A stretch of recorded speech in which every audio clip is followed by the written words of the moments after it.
We're live. All right. How come nobody said hi yet? Say hi in the chat and say where you're from. So welcome again. This is live stream number 11. Man, time flies. Oh, that's Corby. Hey, Corby. So we have Rick. Say hi. Hi. And Roger, who's got a new speaker set up today. Yeah, we're working on it here. Got the new microphone. We'll see how well this works. And I'm Steve. And with that, we can get going. There's Steve. Hi, Steve. Hey, Steve's back again tonight. I'm trying to get our banner that I left a comment to Corby offline last week because I pointed out that he added some good comedic value to the live stream. So yeah, you know what? I was laughing actually right at the end when we came up with that gimmicky. What was the gimmicky things you had as a child or whatever? And everyone was commenting, and we were going to end the video and it went like 10, 15 minutes longer. And sure enough, when I'm on Facebook, what is popping up on Facebook all like the next week on the ads? All those toys, those stupid darts people were talking about, all kinds of things. So then I assume you ordered the Gilbert Atomic Energy Lab? Of course I did.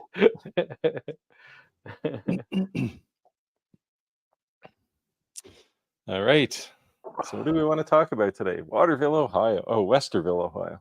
What's wrong? Oh, yes. So obviously we've been getting some attention from some manufacturers that are watching us. So people have been asking a ton of us questions. I want to ask you guys some questions. Is that fair? If money wasn't an object and you could have any laser you could have, what would it be and why? You asking the crowd or are you asking Roger? You. And I? Each of you.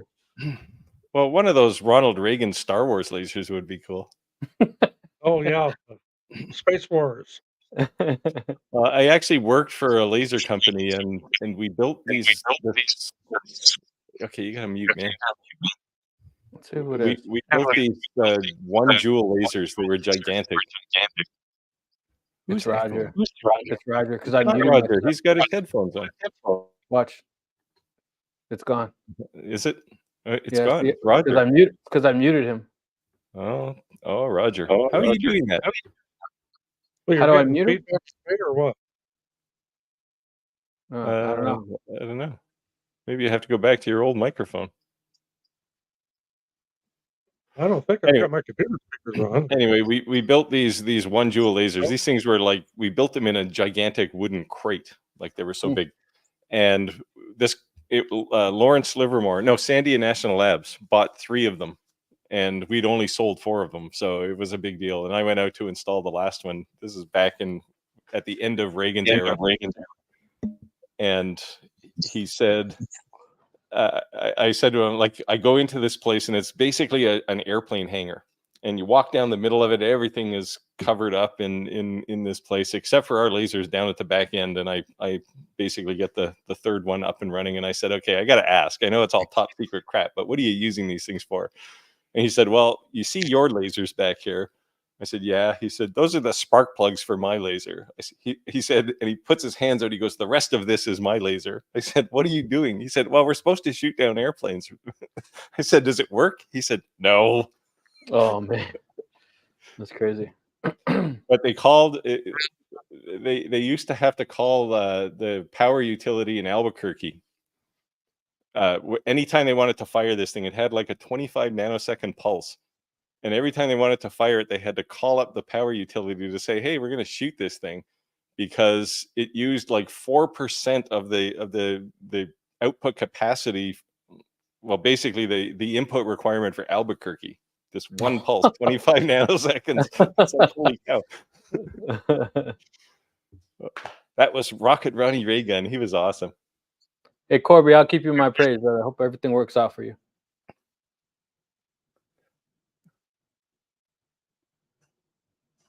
Oh, I have a blood test tomorrow. It's just my usual, bleed for the vampires there at the health clinic. Does anyone have any experience with both the Shellex cutter head, V Lex cutter cut reef? That's something I'm going to do here Oh, pretty soon. My oh. 735, I'm about out of blades. I am going to go with the Helix, so, and the OEM size, not the reduced size. So I know there's more to the install because you have to take all the cutters off to get it, to put it in, then put them back on. But I don't want to mess around with then having to recalibrate my thickness gauge. Yeah. And obviously, given the name, it's a Helix cutter, right? Okay, we're getting Yeah, noisy feedback here. it has rotatable cutter heads on it. Yeah, mine has that. I'm trying to turn my volume down here. I turned his mic down a little. See if that helps. There. See if I'm causing the problem while I'm pointing fingers at everybody else. South Michigan. I can turn mine down here if need be. If that makes any difference. Hey, there's Head Enough. Okay, he's back. He or she. I won't say he. Doctor said either. Oof. Ooh, those are terrible choices. Yeah. Well, I'm glad you're able to spend some time with us and be comical, and we can be wise asses and make you laugh a little or learn a little, all the above. Mason, Illinois. I never heard of Mason, Illinois. Nope, not familiar with that one. Oh, No. never heard. You guys should know. You live there. Yeah. We live Hey. close to Chicago. Oh, Oops, sorry. I Go think... Hey, Terry. Not too far from me. Here's a Back question. up on there. Yeah, there we go. M50. Oh, 10 watt. Used to have one. I'm trying to remember how thick that plate was. You talking about that little plexiglass thing that comes with it? Yeah. I think I have it still. Hold on.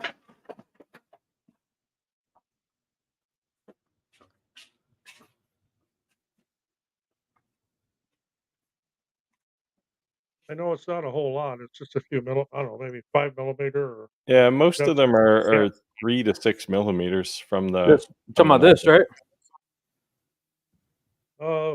Yeah, it's something like that.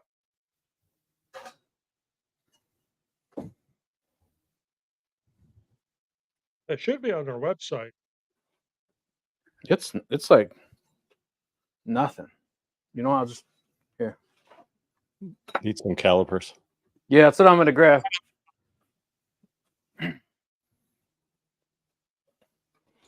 While he's doing that, we can talk about. You can continue talking about the LuxCut 3. I haven't really looked into that one a whole lot. I gotta find out if it has the OEM diameter or not. 0.08. 0.08 what? Oh, inches. Hold on, we go to millimeters. Oh.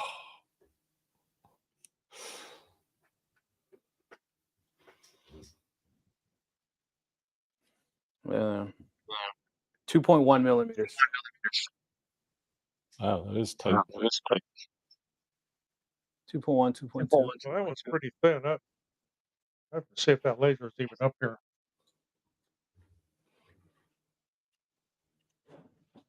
No, it isn't. It should be on their website though. If you would go on NFSAC's website, you can find the manual for the M50, and that'll be in there. You should be able to replace the glass though. Okay, I'm still getting feedback, man. Let's see. And I've got my volume turned down to almost nothing. So Let me turn mine down. See. Excuse me. did you move your microphone, Rick? No. I mean, maybe when I went like this, I leaned over to set that down. No, I don't know. Seems to be gone now. Probably your internet connection.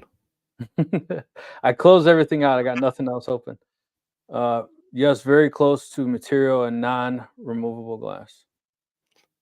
Yeah, well, you should be able to remove the glass. It's probably going to require unscrewing parts of the laser module, but you should be able to take it off.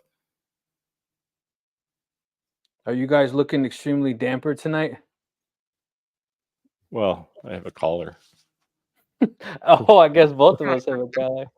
I just got the plain old denim shirt. Oh, It it has the has the OEM OEM specs. spec. I may look into that one too. That's a pretty good investment. One of those helical heads. So it's almost as So, much as a planer. so Corby commented on one of my videos. I don't even remember what the video is about, but I actually pulled that out and I said it's a micrometer. He says it's a caliper, not a micrometer. So there he says it again. But he commented on one of my videos. I started laughing. So it's 2 millimeters. It's not in the manual. I already looked. There you go. Had enough. Well, let the info know. If the M40 is 2 millimeters, the M50 is probably 2 as well. Yeah. Yeah. That seems really tight, man. If you get a piece of material that's sticking up a bit, it's not quite flat, that's going to hit. Yeah, Yeah. get a piece of wood, plywood, and that'll be scooting around. So Roger, do you have any things on your wish list that you would like? Well, actually, not really. I got so much crap around here now that I don't really have room for anything else. I feel your pain. Well, I did have a offer today to review an espresso machine, and this thing was huge. It was like Nice. it was 22 inches wide, 18 inches high, and that doesn't really fit with what I do. Although I've the been asked. espresso, I don't have any place to put that either. It doesn't fit my channel at all. Tell them to come to me. My wife's been wanting one. Rick will do it. You could send them to me. I'll put it in the new studio, highlighted in the background. There you go. There you go. Do you guys get offers to review things that have absolutely nothing to do with what you normally do? I get them Yeah. all the time. All the time. Like makeup and crazy stuff. You need a little rouge on the cheeks there. Makeup. I was like, what is Well, the deal with makeup? Like, I don't wear makeup, dude. Clothes, I've had shoes. things like, Somebody wanted me to review shoes. It's Yeah. like, well, you know, or just use them in your videos. It's like, well, I could use them in my videos. Do you know what kind of shoes I'm wearing now? So I can't say the name, but it rhymes with Mikey's. That my son was in one of my videos, and he got coin. They always comment my videos now. We got this, because my son says we got this. And I got an email. Actually, they contacted me on Facebook and said that they wanted him to test out shoes. And I didn't believe it. I said, if you send me an email at an email address at Nike.com, here's my email address. We can continue talking. Boom, there the email came in. And I was like, all right. So it's kind of cool. well, I was offered to do a review and demonstration with a hair straightener. Problem is, I don't have any hair. Unless we're going for like armpits or something. Hey, maybe they thought you were still, doing the 70s style. Yeah. Well, I had real long hair back in the 70s, but that was a long time ago. Oops. Yeah. Sorry, I turned that off. Maybe they want you to wear makeup. Maybe it's a sign. Yeah. Hey, I Some give me- eyelashes. in a month I'll be so dark. You'll trust me, I won't need any. Cutting grass for 14 hours outside. But yeah, if anybody has any questions, let us know. I did have someone hit me up that's been asking me just a slew of questions. And I'm always willing to help somebody, but I said, hey, why don't you join our live? Like, I got two other people who are really experienced with lasers as well, and maybe their input would help. So we'll see if she joins. Maybe I'll send her a message. But yeah, let's see here. Yeah, I've been dealing with one too. I may just do a video. It was about engraving mirrors, and I don't know what the problem is. Maybe I'll just get them to send their image to me. And I think the problem, the biggest problem is that people see like this. They see I have that machine, or see they have this machine, right? And they get it home, and they think you can just hit the ground running, and like you have to learn how to first focus your laser, right? That's it. Once you learn to focus your laser, then worry about doing flat objects. Then once you do flat objects, then worry about doing three-dimensional objects. But start at flat objects first. Let's see what's going on. Yeah. Let's see. We just have a bad connection into StreamYard. Goofy. But yeah, so that's what I was really just trying to, encourage. Like, people see things I made on YouTube, and they immediately think that they have the ability to make that. And even though your machine's capable, you kind of want to just learn your machine first. So the answer to this question on the screen is yes. It's the same thing.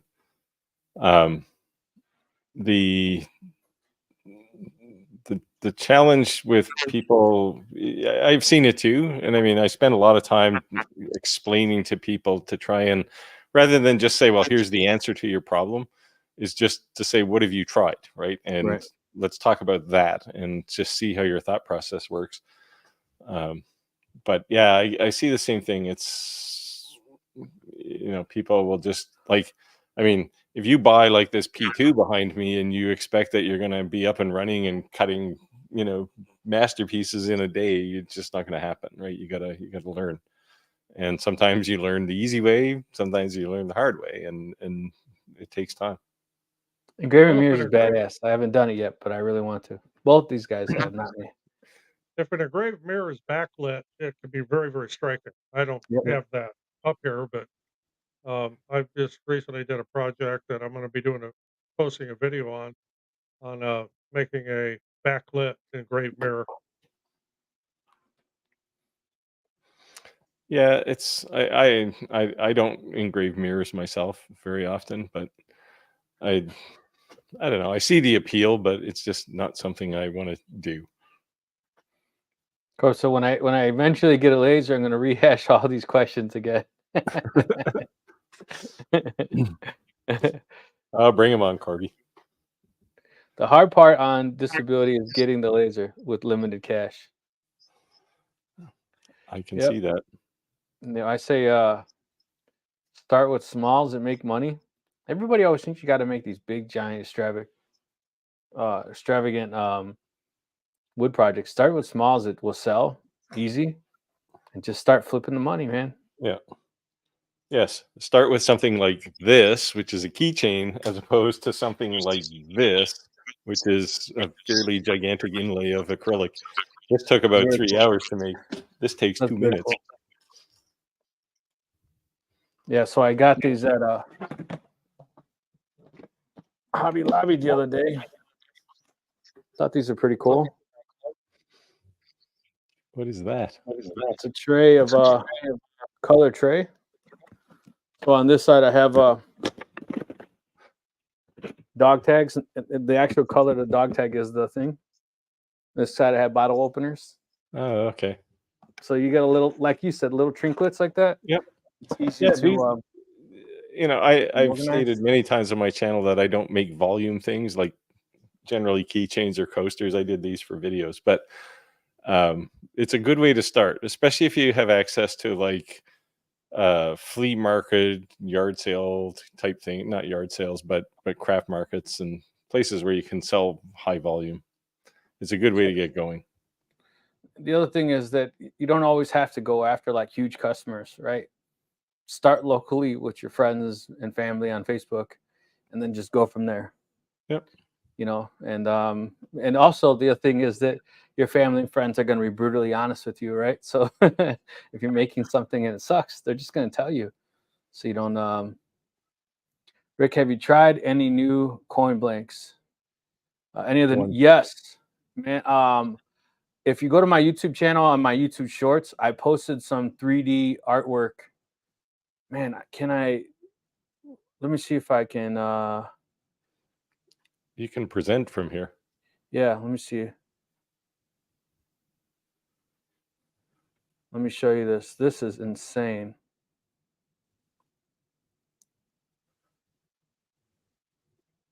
We'll keep going, but I'll bring it up by I've been really good and geeky into the 3D overlay stuff, like the 3D slicing. You're doing slicing. You're not using like height maps. Both, but I set it to 3D slice. The image is created like height maps, but I'm choosing 3D slicing in Lightburn. Oh yes, yeah.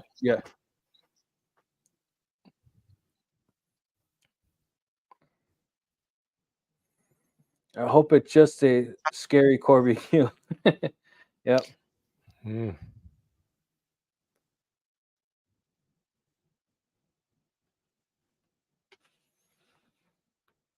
If you honest, Yeah, if there you you go. want, honestly, you show someone and tell them you found it. Doesn't say that you made it. Yeah. So test the market with the anonymity, right? So here, I got this keychain for you. I found it somewhere and thought of you. And they might look at it and go, "Well, that's just complete garbage, man. Like, what'd you make that for? Or where'd you buy that?" Yeah, and I say start with friends and family, but what's funny is, well, it's not funny actually, but what's crazy is the people you think that actually may support you, you'd be surprised who won't. You know what I mean? That you'll sell something for $1 and they'll go down the street and pay $5 just because they don't want to help you out. You know what I But when I mean? come up with something new, my test person is my wife. 'Cause she's brutally honest. She'll either say that's neat or that's cute or boy does that suck. What'd you make that for? So then I'll know, you know, if it's going to be any good or not. See, I do the same thing, and to date, I will show my wife a lot of things, and to date, she says most of the time it's like that's pointless. That's not mine. That's not my thing. But I did. I made her a cutting board with all the measurements on it. It's the same one I put in a video a while back, and that she actually uses in part because she's always converting things. How many grams in an ounce, or it's just crazy stuff. So She's not a uh, drug dealer, is she? no. I'm just kidding. You don't buy a pound of butter here. You buy 450 milligram or 454 grams of butter. And if you need to convert that to a half a cup, it's a bit of a challenge. Hey, it's legal in Canada. They could be making cookies. You don't know. I would know. A little side story, on one of our trips to Mexico this past winter, we had some friends with us. We were at the, Walmart in Mexico, and she went to the deli counter to get ham, like to make sandwiches, and thought that a kilogram was less than a pound. So ordered a kilogram of sliced ham. Well, a kilogram is more like 2 pounds. So we had lots of Yes, ham that week. 2.2. Yeah, I ordered 5 kilos of DTF powder. I was a little scared when that came in the custom. I might get a knock at the door, or that they'd open it and then it'd be completely ruined. You know what I mean? But it came with no questions asked. So here you I'm go, really 28 surprised. grams in an ounce. Is that a dry ounce or a liquid ounce? This is what's wrong with the imperial system, right? It's just There you go. 2.2 pounds is the kilo. Yep. That's funny. I Yeah, have to anybody scroll have any back. questions I or have to anything? scroll back in the chat. I think Liquid Rock Aquatics was from New Brunswick. So he would know. Let's see. Yeah. Oh no, it's not him. Trying to find that video where I downloaded to my computer.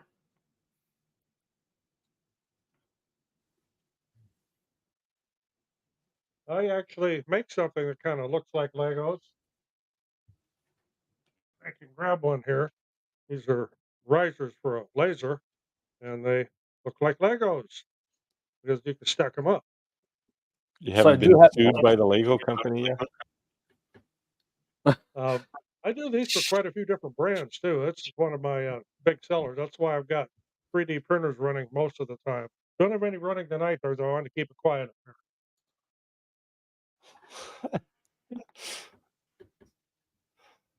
That's a lot of cardamom. I don't know what that is. It's a spice. Oh, Liquid rock make cookies. So I do got some exciting things coming that I'm going to be doing some reviews on soon. And I think that it's important anyone who's actually uses lasers jigs, right? And not everyone like has access to a 3D printer. So if you find yourself there doing things at repetition, then jigs can 100% make things go faster by aligning them and be able to do a higher production. So I'm very excited. Some jigs for flat, and then some jigs for the rotary. So those will be pretty cool. I'm excited about that. Hopefully get that this week. And then people did mention about the video that I did with the all the metal blanks. There's already another package coming, so a ton more stuff. So if you guys like that video, come. There'll be plenty more and some knives. So I'm worried about customs again. We'll see how that works out. Yeah. I've been meaning to send them a message, but I've been so busy lately. It's crazy. Yeah, I mean, I think that just the first time you stick one of their coins in your hand versus the Amazon coin, you're like, what? Well, the Amazon hell? coins are plated aluminum or something, right? You know what I mean? But I'm just saying, like, you're like, what? And then the sides, like when you feel that grit, like how the quarter has like the real little, yeah, it's just amazing. To me, it's like mint quality. I've never seen a rotary work. Well, we all have rotaries, so did you guys I've do any rotary actually video? never done a video of one in action. I've done a lot of Me neither. videos on how to assemble them, set them up. Yeah. I guess So I've I never have done one actually in action. I've done a couple videos. I have a I have a rotary great table. lot of beer cans. Yeah, I have a rotary table, and then I have two different size rotors. Yeah, I've got one of those. And then, The ones that come with fiber lasers tend to be beefy like this. yeah. And then the table it's not behind me, but it spins around.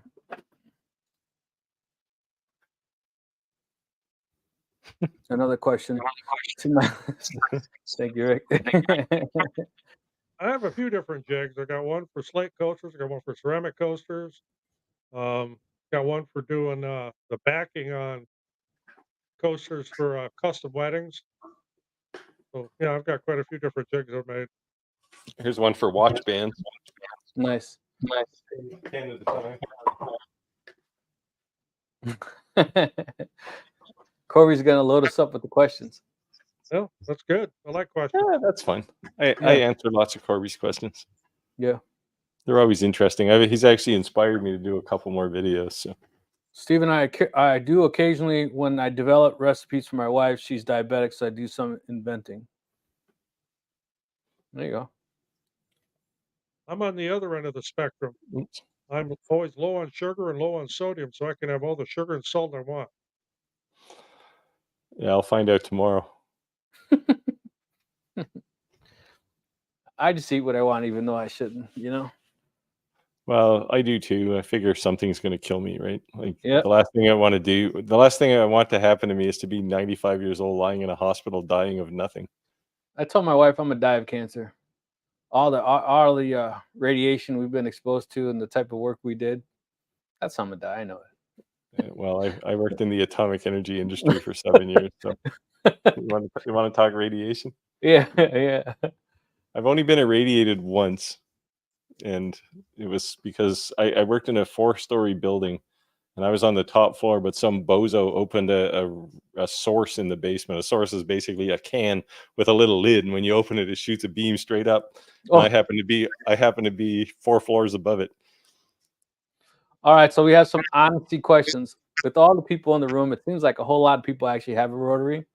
How many people have actually used it? I want to know. And what have you actually used it for? I use mine for videos mostly. I do a lot of custom beer cans. I'll engrave people's names on beer cans just for friends and stuff as a joke. I'll say, "Hey, you want to try this beer?" And they're like, "Well, I don't know. I've never heard of that one." I said, "It's got your name on it," and I'll show them. How'd you do that? That's like that's like did Coca-Cola do the thing in the US where Yes. they put somebody's name on share a can of Coke with Bob? Yeah. Yeah. Yeah, being creative, you can be like Jackass. Look, your name's on it. Uh-oh. The Clack Shack is in the building. Hey, Clack, how's it going, man? Just finished 35 tumblers yesterday. Honestly, that's why I wanted it, but then like I have all the attachments for the smaller, so I thought it'd be kind of cool to do some rings. I don't know. I haven't used it at all. I've done some rings, but I do lots of tumblers, but I don't laser them. They're all sublimation. Yeah. does that take more time or less time than engraving? It's full color. Last time. Well, Last you time. get color, yes. Yeah. I put my rotary Yeah, attachment on my image laser. Made so many things, but you guys can't see them. You make the print, you wrap it around, tape it on, and it's 2 60-second cycles in the tumbler press, and you're done. Yeah. The stuff I'd like to try is the liquid where you dip the thing in and roll it. Yeah, hydro dip. You got to stop the echo, man. Echo. I don't know, Roger. I don't think the new mic is better. I think the old one might be better. Yeah, I think so too. I don't have any external speakers here, so I can't see how you'd be getting an echo from me. It's just when I mute it, it goes away. That's the only reason I'm saying that. Yeah, it definitely went away. Yeah. I'll turn my mic down a little farther here.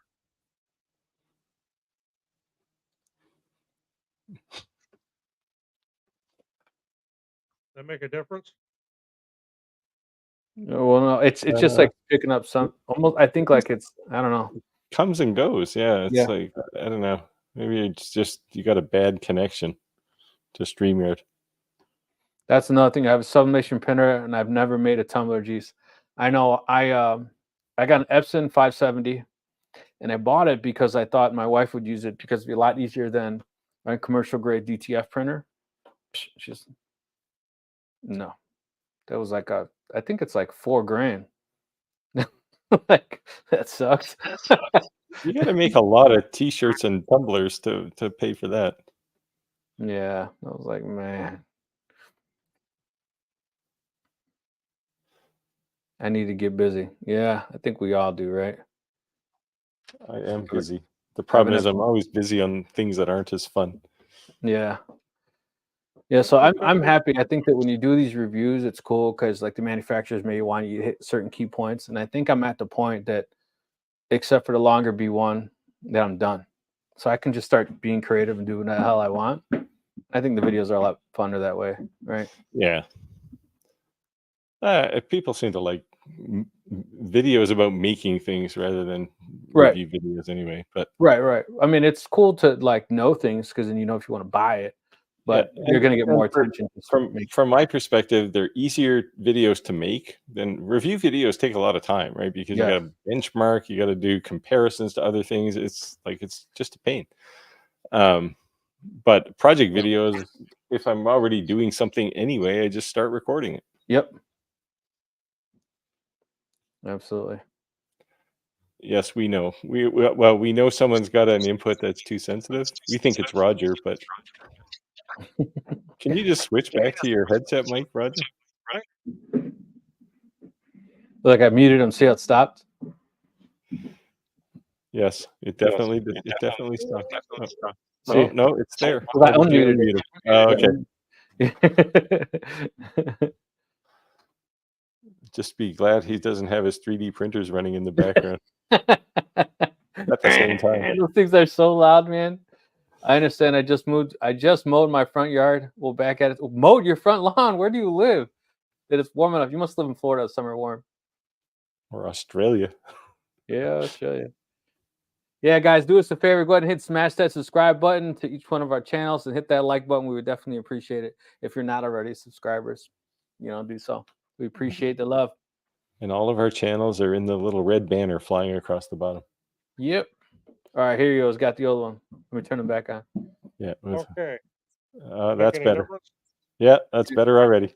Yep. Well, wait, maybe not. Did you just turn the mic? Well, this one here. No, Yeah, no, just- on the computer. Because I saw your arm move, and all of a sudden we heard a noise.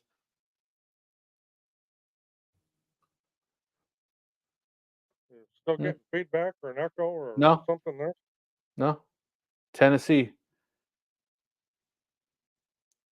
I figure I'll be cutting my lawn in about 2 weeks. I set your mic to auto adjust. We'll see what happens. Well, we'll give him a shot. We'll let him speak again. Before you get the dunks hanging on the corner. Problem with the headset mic is it's harder to drink beer. I'll just drive over to Steve's and engrave it. It's what I need to drive home. Yeah, but you live in like upstate New York or something, right?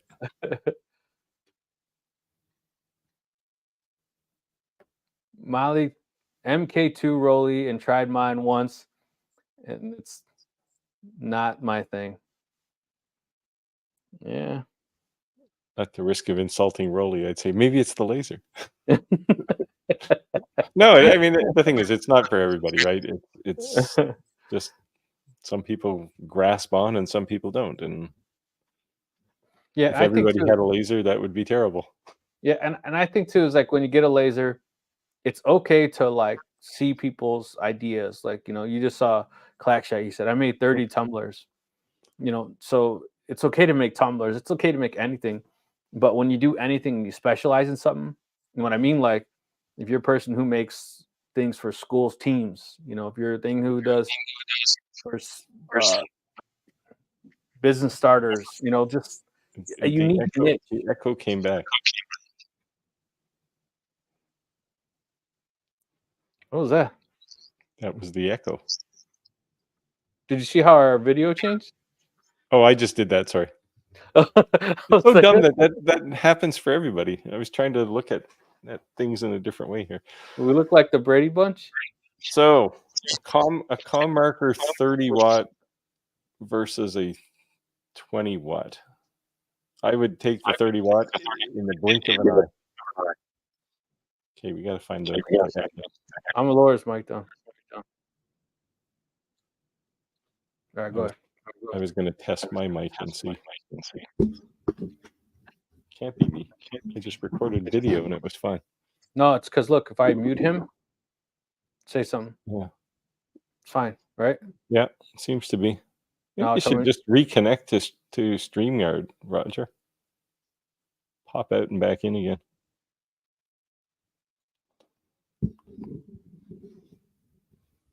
I told Steve I'd make a good guest spot on the stream for comedy relief. We can talk food and lasers.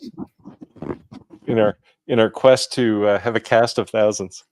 I have seen the views go up though. Definitely after the fact, people are watching them, so that's cool. Yeah, lots of people watch them after. Yeah, which is good. Yeah, so that's cool. So you guys got any questions or anything? Let us know. This is what we're here for. Anything you guys want to see, anything that may be too long for us to do in the live, let us know. That could be something content that one of us creates. It's a machine in particular that we have. So yeah, let us know. Let us know. That's what these lives are here for. I had planned on talking about a project video this week, but I haven't had time to really do anything. I did Marvin. That was the extent.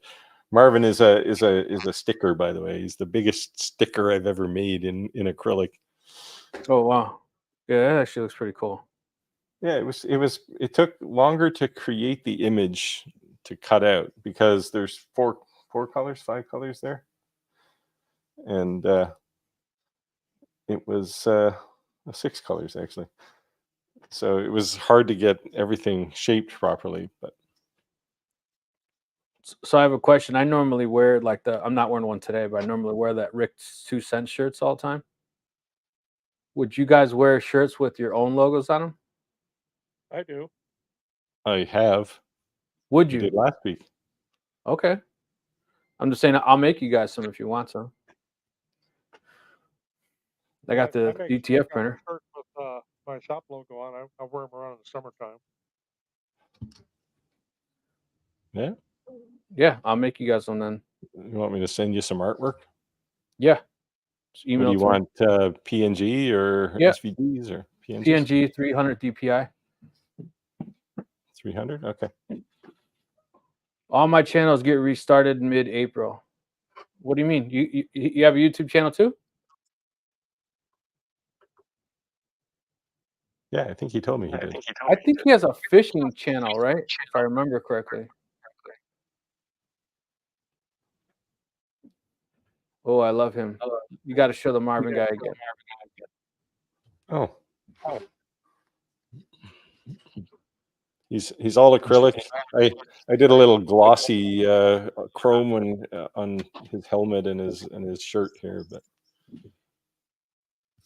it was a fun little project. That was my only entertainment this week. Look at this one. Steve said, "I'll take a shirt from all." Okay, we'll have to start. Do you guys have a YouTube store? I don't. So I was talking to the guys at Kittle, and I asked them. So they now have print on demand, right? So if you want a shirt, you just want something quick, it's like $13, and you can whip up a shirt, and they'll send it to you. But I said, what you really need is the option for me to create a store there, right? So I can put all my artwork there, and just people can order their own shirt right from there. So far, they haven't done that, but they seemed excited about it. But I got a feeling it's probably a little more difficult than they want to take on. You see that this one's for you.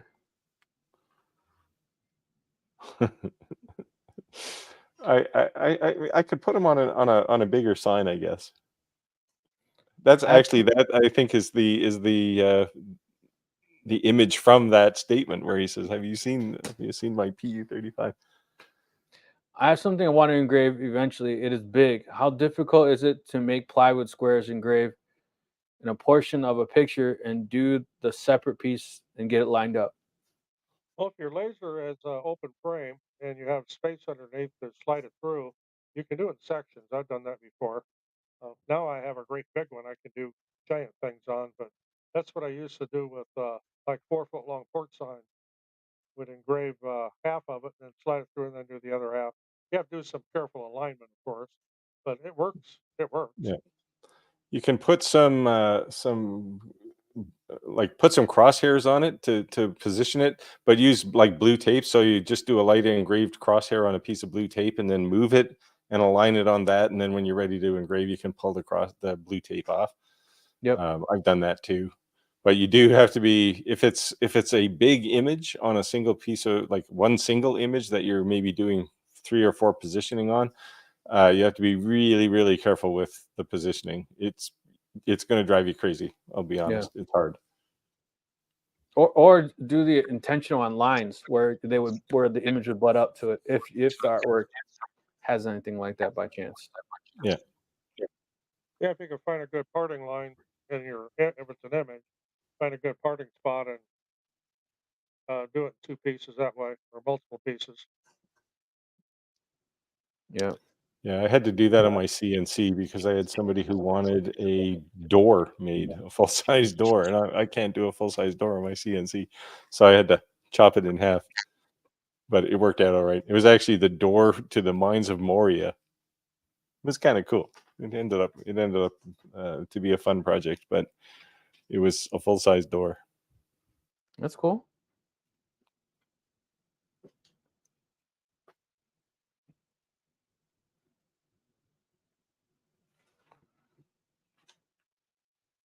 Sorry if not allowed. What's not allowed? He's talking about the food. Hey Rick, do you do shirts with your logos as giveaways? I can. I just honestly didn't think anyone would want one. Being honest. Yeah, I could do that too if somebody actually wanted one. Yeah, I do DTG, DTF, and sublimation. I don't do too much sublimation, to be honest with you. I just said, obviously, I have that printer just been sitting. But I have a commercial grade DTG printer and I have a commercial grade DTF printer. So if you guys do really want shirts from us, I'll make us all up some shirts and ship them out to you. Ship them out to Steve and Roger. And then you guys want to wear them? And cool. for anybody on the live stream, if you want one of my shirts, you can get it from Rick. There you go. We'll save shipping time. Well, if you're in Canada, it's easy, but there's only like a half a dozen people here, right? So yeah, so I guess let us know if you're really interested in a shirt, and we'll get them made and get them sent out. We'll put Rogers like that guy at the Jackass with the tattoo, where he's like this. You seen that? He got his whole back tattooed, a picture of himself. We could get pretty creative with AI.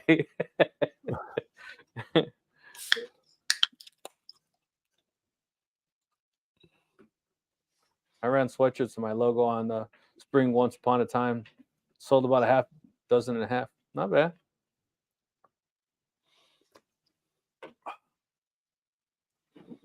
Yeah, I mostly make shirts for the trades, plumbing companies, roofing companies, landscaping companies, union companies. That's kind of who I mostly make shirts for.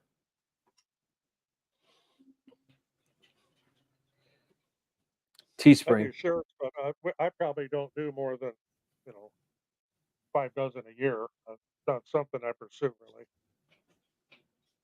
Yeah, I have the same customers probably since 10, 15 years. They just every season they order a big bulk of things, so it's cool.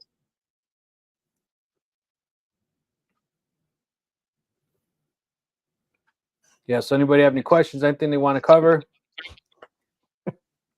Oh, I can't do that. Can't do What I that. need. You're I've got echoing. here. I've been slowly raising the volume on his mic to see when did it start creating a problem. See if I could find a sweet spot. Yeah. Just seems like when it's canceled out, it's pretty low. Yes, and people are complaining. Yeah, I had to lower his volume because then it was just echoing us really loud. I don't know why. Okay, I'm on my headset mic now, so that's what I've always used. Yeah, I've seen this happen on video conferencing. I used to live on video conferencing when I actually worked for a living, and sometimes you just get a bad connection, and you reconnect, and everything goes away. My Uncle Danny just joined us, guys. What's up, Danny? Sweet. Thanks for joining live. He's in Hey, Minnesota. I just made a change Minnesota. here. I had YouTube running live, muted, but I closed the tab completely. Okay, let me change your volume settings. Hold on. Well, I have YouTube muted too, and it's not doing that to me. I just set your mic to auto adjust volume. Okay. You sound obviously a lot louder. I guess the other question is, are the viewers hearing the echo, or yes, just us? No, V was complaining about it. Yeah. She only wanted to hear one Roger. It was pretty clear. This one said I was echoing. Well, I think we all echo when it happens. Right. It was like a wicka, wicka, wicka. Yeah. Hey, Dan. There you go. Oops. All right, everyone's saying Danny hello. Uncle Danny. There, I have support. See? There's the echo again.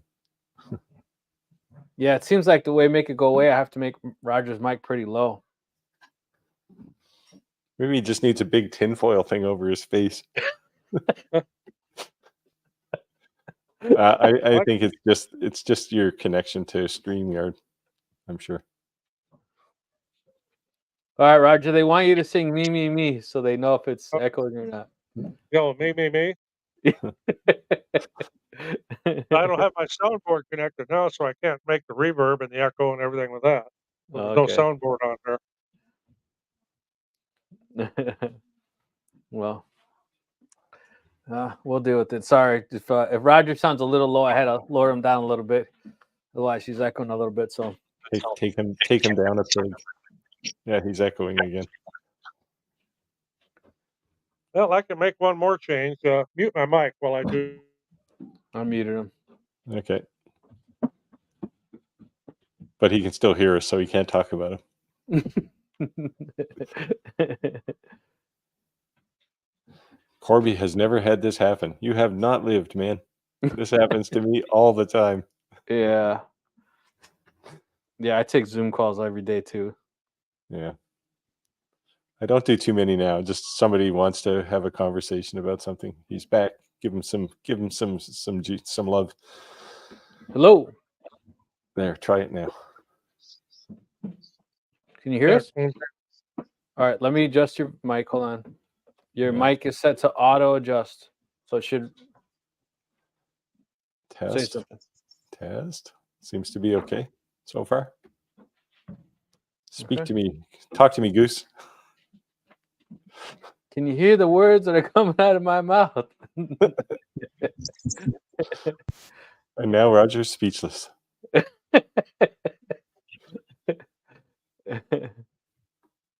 Yeah. Oh, there you go. Twitch. Yeah. Well, Steve has a fancy, expensive mic. He just has it out of the shot. He's got the Shure. Joe, I can maybe wear a Shure T-shirt or something. Yeah. I always have it down here. Sure. Yeah. I Yeah, got the yeah. DJI mic. We're echoing again, Roger. Rocker just got the gamer headset. The lesson on today's live stream will be how to deal with technology. okay, is this better? It's certainly louder. Yeah. Or can you not hear me now? I can hear you. And you're So not now echoing. I can't hear anybody. Oh, now we can talk about him. Yeah. Roger. Earth to Roger. Come in, Roger. Oh, boy. All right. What are we going to do? We got to talk about something here. Yeah, you know what? Actually, I want to do a video on the table. I want to do some pencils. Engraved pencils? Yeah, it's not something, whatever. But I just want to try it. Oh, I engrave pencils all the time. Yeah. You can buy them by the box full on Amazon, right? They're like 5 cents a piece. Right. And because every time, so I got tired of people stealing my pencils. They'd come in, they'd talk, they'd write something down, they'd walk away with a pencil. So now I just keep a handful of them handy. So there's always one. It's like, can't take it, go away. Yeah. You're going to steal it anyway. So just, let me put my name on it for you. Engrave picture and go.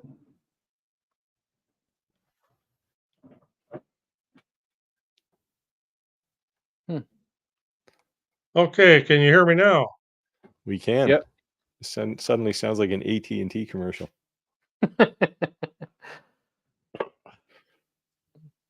Yeah, I don't know. What'd you change, Roger? Dither. I changed a whole bunch of settings here. I need to. Okay, there I got volume again. I couldn't hear anybody there for a while. Well, Must be a bad capacitor. We hear you better now.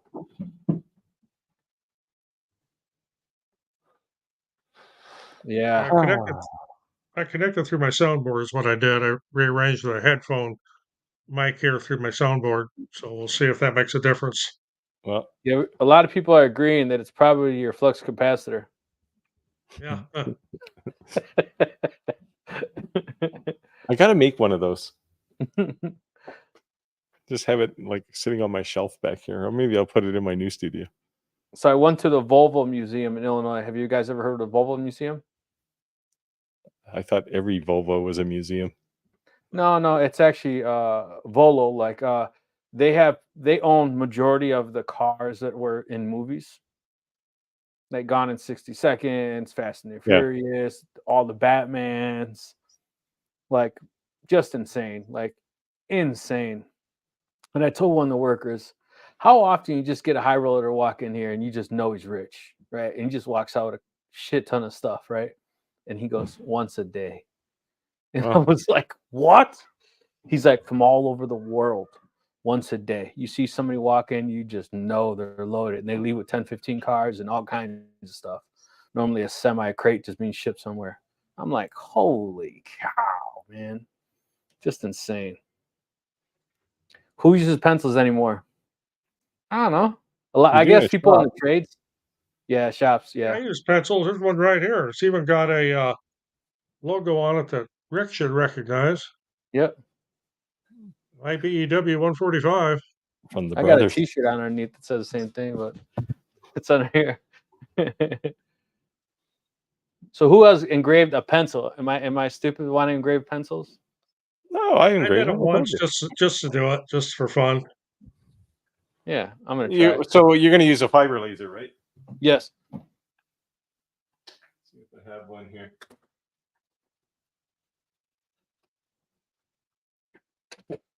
I have lots of test ones. The ones nobody wants. Nobody steals the ones that are not done right. Probably won't be able to see it, but Oh, there you go. There you go. Yeah. Yeah.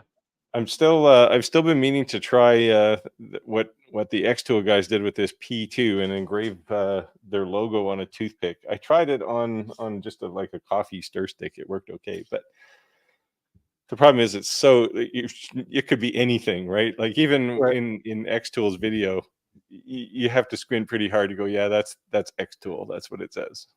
So if you can write on rice, I'll be pretty impressed. Well, keep in mind that a CO2 laser is a pretty fat beam, right? It's like 0.2 millimeters or something. But if you had, like the 1.6 watt diode laser in that Falcon 2 Pro could probably get close. Yeah, so I bought my daughter this. My daughter's crazy into art, man. I bought her like this 300 color pencil set, and someone stole it in school. So I was just so mad. It was like, I think like $300. And then I told her, I says, if you want to bring that back to school, I'm gonna laser engrave all your pencils. Dad, I'll look like such a dork. I said, yeah, but I spent $350. So I guess that you're gonna be a dork with your name on it. She literally went to the bathroom. She left her, book bag there. When she came back, it was gone. Like some kids are just so rotten, man. I don't even know what to say. So, is there anything that you guys haven't done that you would like to see one of us do or fumble through that we've done or have not done that we can give you guys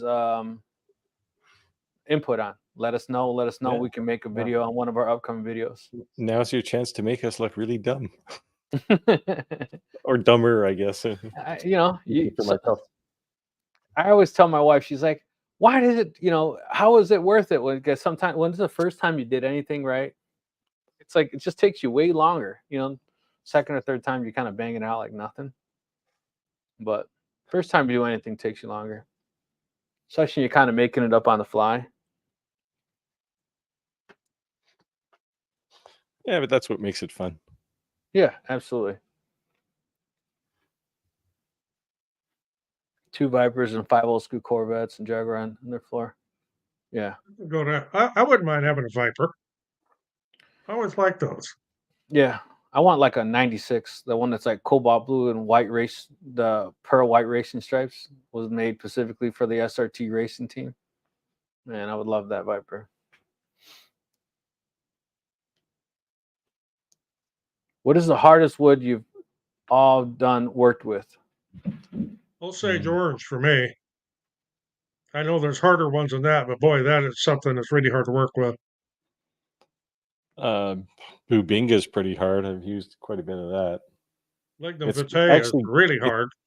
It's good for CNC, but it's hard to laser engrave, especially if it's dry. I've done just about everything. Anything I get my hands on.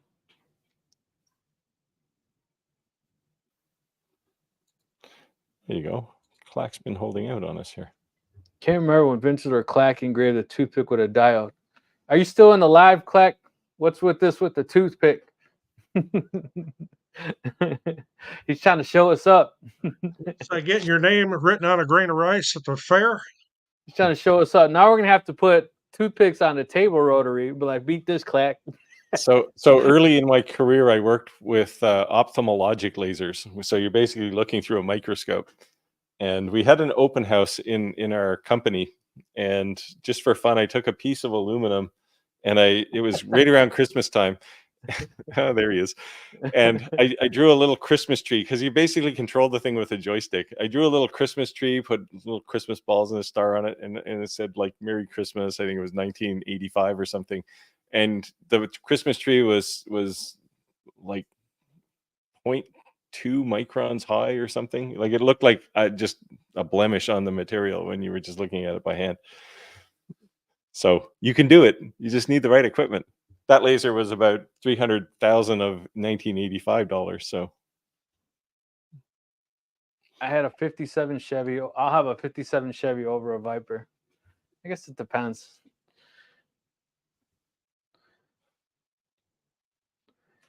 Yeah. So is that the official challenge, the toothpick? Are we all gonna challenge Clack Shack to the toothpick? My eyes aren't that good anymore. well, I actually did it when I was playing with the P2, but it was just unreadable, so I didn't bother showing it. So I went Cord for was something a little comical, bit. and he wrote, "That's what she said." But with a diode laser, you shouldn't have any trouble doing it. All right. Positioning would be the hardest part. So Okay. lay down about 50 toothpicks and pick the best one. Pick whichever one the beam hit. Clack, I did it on the first try. Look, you suck. Box of 546.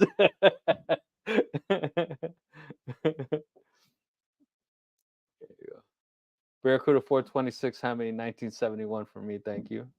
Nice one. My high school car, the car I had in high school, was a 1970 Dodge Charger 426 Hemi 4-speed, and I got in all kinds of trouble with that. Boy, I sure wish I still had it. They're worth a whole bunch of money. Yeah. Wow. I sold 2 cutlasses from my wife's ring, and one day a friend of mine was showing his wife my wife a friend of mine was showing my daughter his car. He said, your dad used to have one just like this. She goes, really? What happened to it? Oh, he sold to buy your mom's ring. And she was little. She goes, I don't know if that was worth it. Kids do the darndest things. There you Oh, go. really easy with the F1. Oops. Yeah, he cheated. He used the F1. Okay. I got one of those too. I'll just open the box and have a handful of custom toothpicks. Yeah. He said, get inspirational, put quotes on them and give them at your local schools for students. Yeah. Like don't steal pencil crayons. Yeah. That'd be cool. I'll try it with fiber laser. I'll try it with the 30 watt. Yeah, it'll be easy with a fiber laser. Yeah, because I got was using mine today. Yeah, I got the 210. Was it 210 lens, so you can go higher above it. Versus this one who's like really low. Yeah, although the 210 basically spreads the power out too, right? So right. So I have chances it won't cut it in half. you go really low power, go really fast. Yeah. High frequency. Yeah.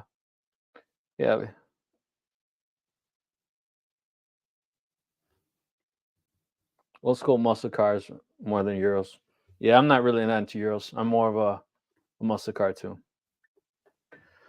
Yeah, guys. So anyone have any questions? Anything you guys want us to cover? Anything you guys want us to talk about? Any problems anyone's having they need help with? Let us know.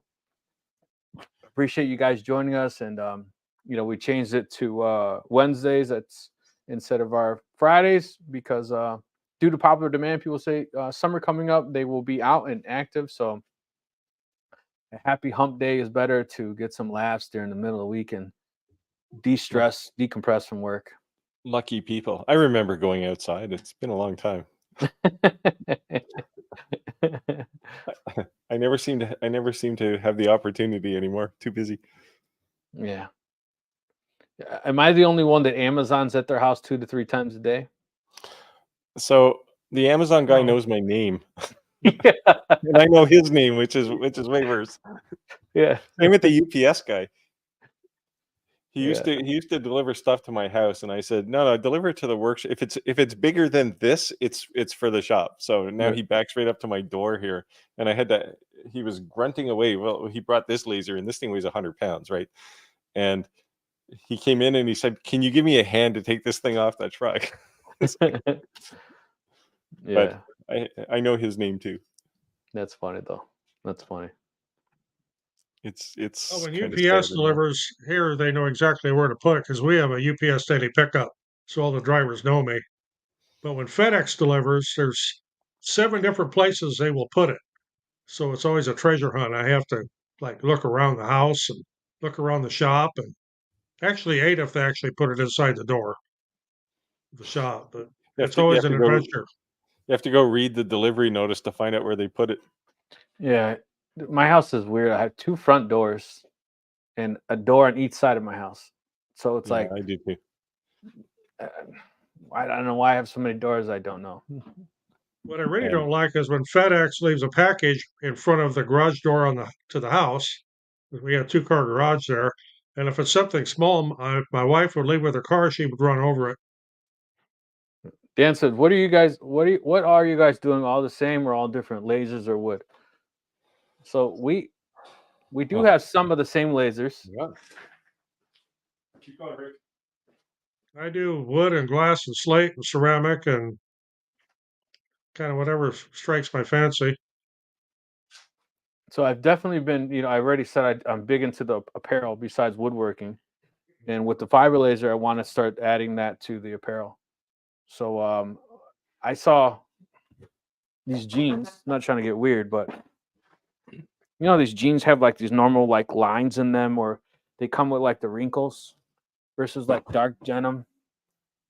New way now, they take a UV laser and they go, and they can make patterns and designs. To put the wrinkles in? Yeah.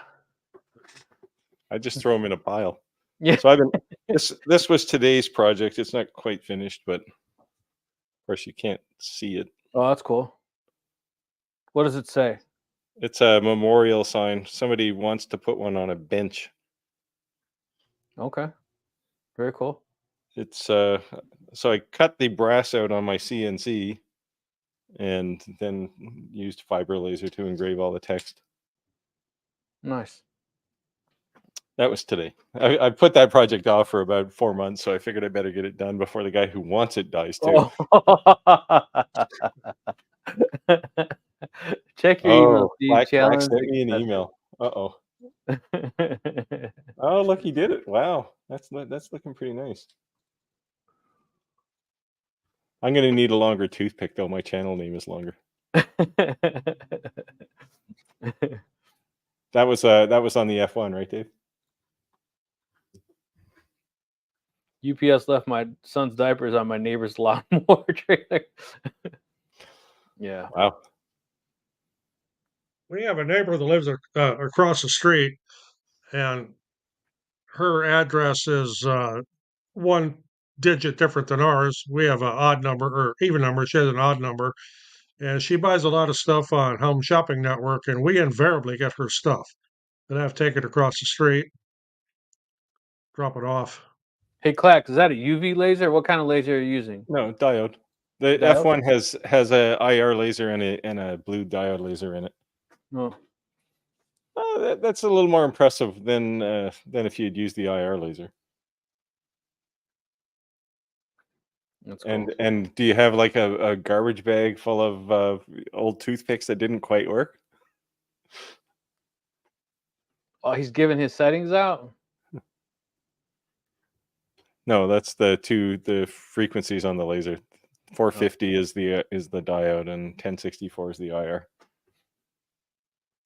What's that? That's an X tool? Yep. If I had a toothpick handy here, I would fire up the fiber laser right now and try it. Oh, now he's flexing. He said it was on his first try. Yeah, but we would never know. He says you're a liar.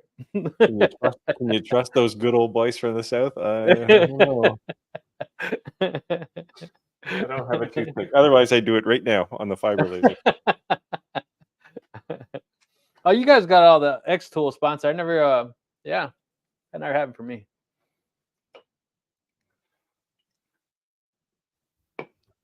It's all good. Oh, there he goes. He's got it in a short. Yeah, let's see it. Fire it up. I'll look tomorrow. Yeah. Watch what you say. I'll send you the link and make you put it on the live.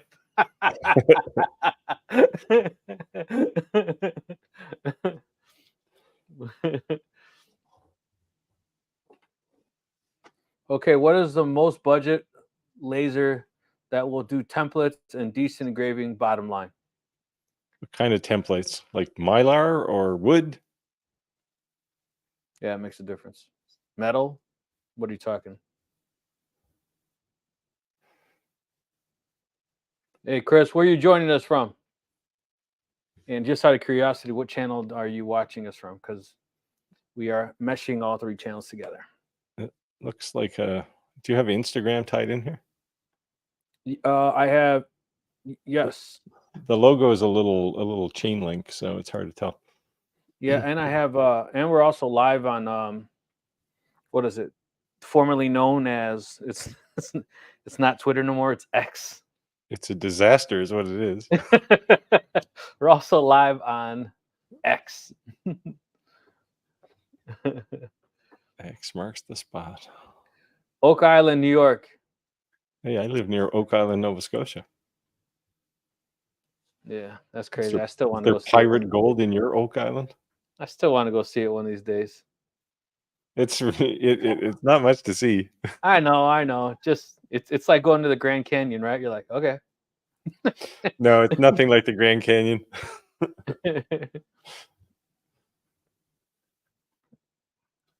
Baba G. Hey, Baba G, where are you joining us from? You got any questions on lasers? Let us know. That's what we're here to do. You got questions? We got answers. Might not be the right answers, but we have answers.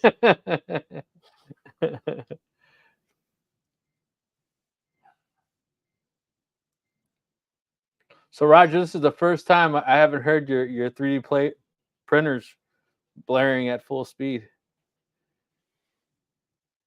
Oh, all my 3D printers are quiet tonight. On the plus side, we seem to have fixed your echo. So whatever Yeah. you did tonight to fix that, just keep doing that. Yeah, there's no echo. It's gone. Boy, have I got a mess of wires laying all over the table here from what I just did. Laser. Yep. The answer to this question. CNC. Well, CNCs are handy if you're doing mostly wood. Although with the right CNC, you can do metals too.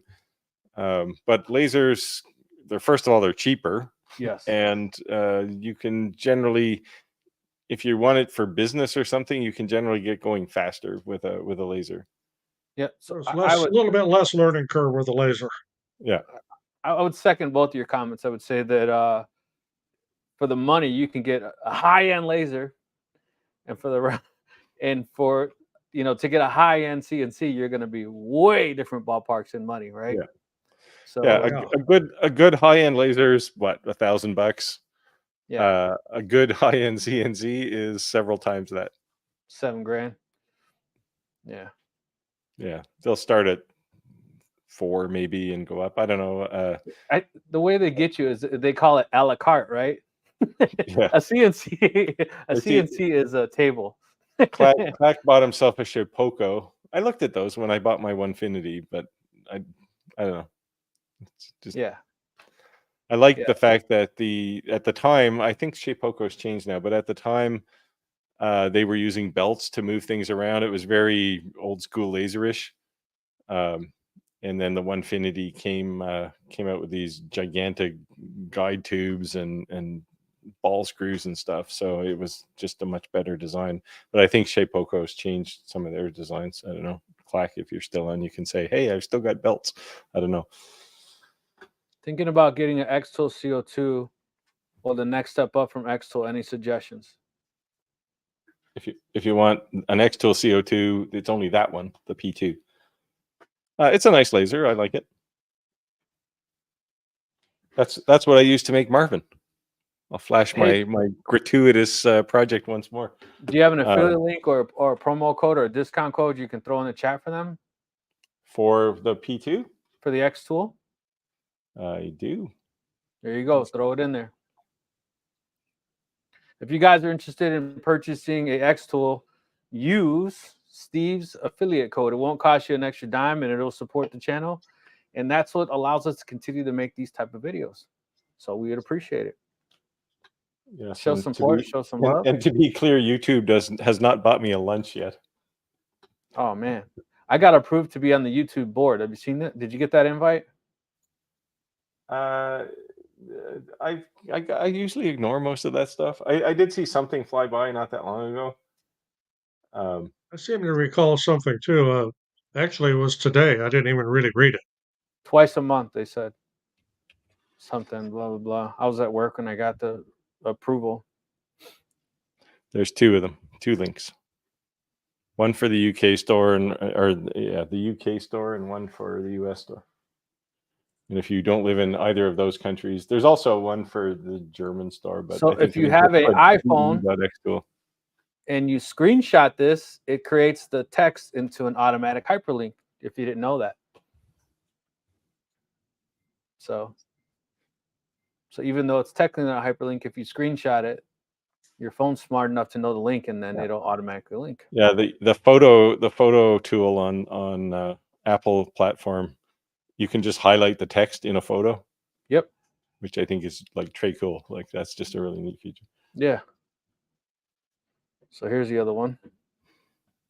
Oh, that's not the other one. I think it was a continued, right? I posted both links in the same one there. Okay. There's 2 of them. There you go. Just looking. Oh, yeah, the people can't see or the chat that I see, right? I'm just gonna use my cat pointer laser and engrave with that. It's You'll actually have to cheap go really entertainment. slow. My cat was always terrified of those things. It was the dog that loved chasing it. So I said, short completed 2 for 2. Oh man, he's talking smack tonight. Yeah, he's throwing it down, that's for sure. He's talking smack tonight. Do you believe him? Well, I'm gonna go look. I'm one of these trust but verify people, so.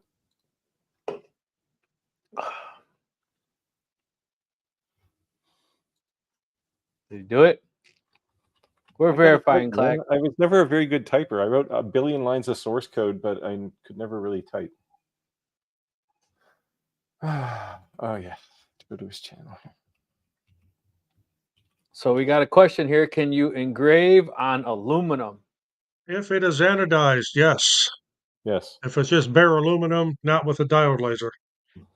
You can do it with an IR. I don't have a really good example here, but these metal business cards, they're a dime a dozen. Maybe I got a better one here. Oh yeah, I do. They're actually aluminum, and well, they're painted, but same thing. Oh, if I only had fingernails. There we go. Nice. Get it into the light here. I probably did that one on the P2 actually. Might have oh, here's a better one. This is a fiber laser job, I think. Cool. So those are, but diode lasers will engrave these. What's that software everyone uses for the photo editor? I forget what it's called. Imager? Yeah. Did you use that? No, I never touch photos. So you have to assume that the photo, unless it's a completely crap photo, you have to assume that it was taken the way it was designed to be taken. And rather than try and warp the photo to fit your laser, change the settings on your laser to make the photo work. Right. That's why I did a video there not too long ago, where I purposely just took just grabbed the first photo I found online, which happened to be Audrey Hepburn. She's an actress if you're not old enough to know her. And I didn't touch the photo. I just engraved and adjusted my mostly interval on a diode laser will fix a lot of things, and then speed, and of course speed and power. But and then purposely chose not to adjust the image at all. The image, because a lot of people will take the image and they'll crank up the contrast. They'll do a bunch of things, and it's like, yeah, but you're losing detail, right? And if you're engraving dither, like if dither engraving, like you're using Jarvis or Stucky or something, doesn't really matter. Anything will work, honestly. But if I do mostly engraving in grayscale with a diode laser, and you don't want to lose detail because you're doing grayscale after all. So, Right. So I do it that way. Okay. Well, there's a pointer on doing some photo engravings. Yeah. So Just go look for a video in my backlog there where you see Audrey Hepburn on the thumbnail. That's the one where I did this. Most of it is just about understanding the interval. So interval, in very, very simple terms, set the interval value. In Lightburn, there's two settings. There's an interval and a DPI or lines per inch. It's actually lines per inch, but they call it DPI. They're interconnected, so you can change one or the other and it'll recalculate to keep them the same. But set your interval, and a good start is the height of your beam spot size. So most 40 watt or 20 watt lasers are 0.1. So set the interval to 0.1 millimeter, and you might want to tighten it down a little. I typically go about 10% under, so I'll go like 0.09 millimeters. And that generally makes a good engraving. And it won't leave lines, because if you take an engraving and then take a photo of it with your phone, most phones have pretty high detail capability. You can actually zoom in and see the gaps in between the lines that the laser made. And you can just tighten up until those go away, and then you'll have the interval setting that's perfect for your laser on a particular material. what are you guys making lately? Not money. So most of the things I've done this week, other than Marvin, were and this sign, were CNC work. This guy, he sells these. It's basically a whale, an outline of a whale, and I probably have a picture of one somewhere. But he likes these things CNC'd. He sells them for a boatload of money, so I charge him a suitable amount. My only really laser project this week, for an order, was cork coasters for a coffee shop. Oh, I was getting back to Clack's short here. He called me out. He specifically said it's my turn, so definitely challenge accepted here. That's too funny. I'm trying to I would do it right now, except I don't have a toothpick handy here. I'm trying to find this video really quick so I can show everyone we're asking about what we're doing lately. Give it a second here.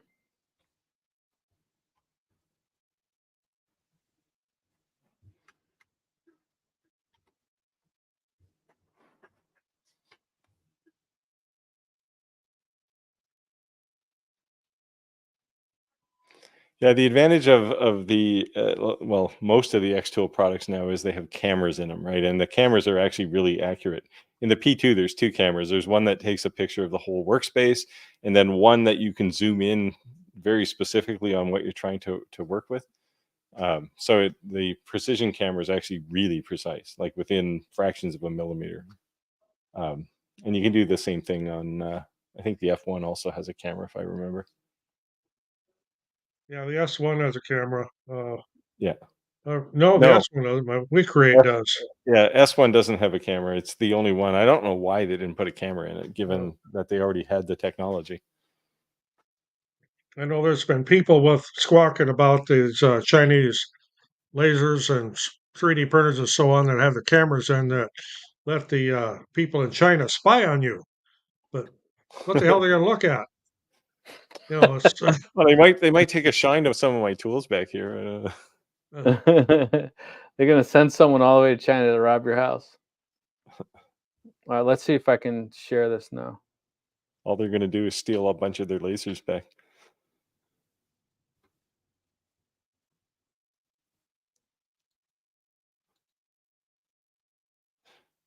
I've never done this before. Oh, so right, yeah. Rain, sleet, and snow, he's ready to climb the pole. He's the man. Everybody calls the line.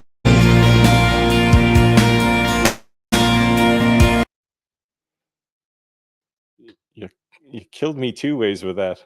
Loud music and country music.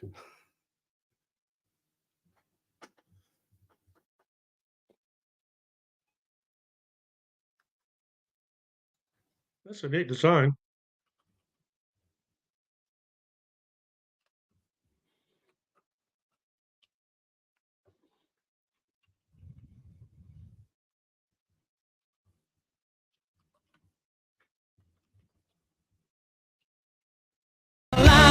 I make my living. Stop, man. Seem to have lost the audio there.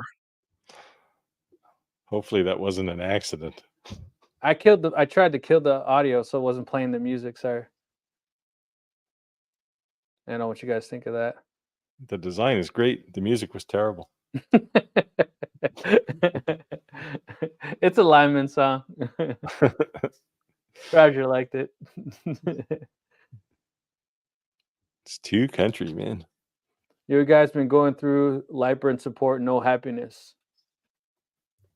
What problem are you having? Yeah. And they have a pretty extensive YouTube channel too, with a lot. Their community is pretty big too. Yeah. Anytime Should- I've ever had it. Oh, actually, we talked about it last week. How I paid $90 for the upgrade for the MOPA, and then like 7 days later, my 1 year expired. Yeah. And I Did they fix emailed that? them. I emailed them and said, would they extend it since I just paid $90? They said no. I said you can pay the Yeah. $30. You can switch to EasyCAD too. He'll be back. So I'll be paying the $30. Yeah. Yeah, mine when I bought my Galvo license, mine renewed too, not 3 days later, but it was like a month and a half later. And I was a little put out initially by it. But Yeah. Yeah. So laser, not lasers. Yeah, it has a framing laser, which works pretty well. I have the for the Iker K1, I have the camera. I've never actually connected it. Do you guys use your cameras? No, not on Lightburn. No, I've never used it. No, I did a demonstration on the Atom Stack camera, and for a video, but after that, I don't use it. It's just Actually, I sold it. it's a bolt on for one thing, right? He was thank you for selling and sending it to me. I sold it. It went on eBay after the video. What's that? He's like, I didn't use it. I sold it. I said, Oh. Well, like I say, I did the demonstration video on it, and it works fine, but I have no use for it. So somebody Yeah, saw it and said, "You want to sell that?" I go, "Sure." I just find Lightburn's camera support isn't accurate enough to make it worthwhile. Yeah. Like if you have a good crosshair, it's good enough, honestly. I did that whole grid pattern, and then I nailed the piece of wood on the bottom, and I have marked center. Mhm. So I just use that. Yep. But so anybody else have a camera or use a camera, or did you do the same as us? You have the camera and you Sell don't use it. It seems like rotaries and cameras, everybody thinks they need them or want them, and they really don't use them. So I'm gonna have to get creative and try to figure out something that is good to use a rotary for. Yeah, there Besides are a things tumbler. that you can only do on a rotary. The thing is, it's such a flooded market, right? That nobody wants them. Like, Yeah, you can make tumblers, but everybody makes tumblers. So yeah, I agree with you. It's definitely a flooded market. You have to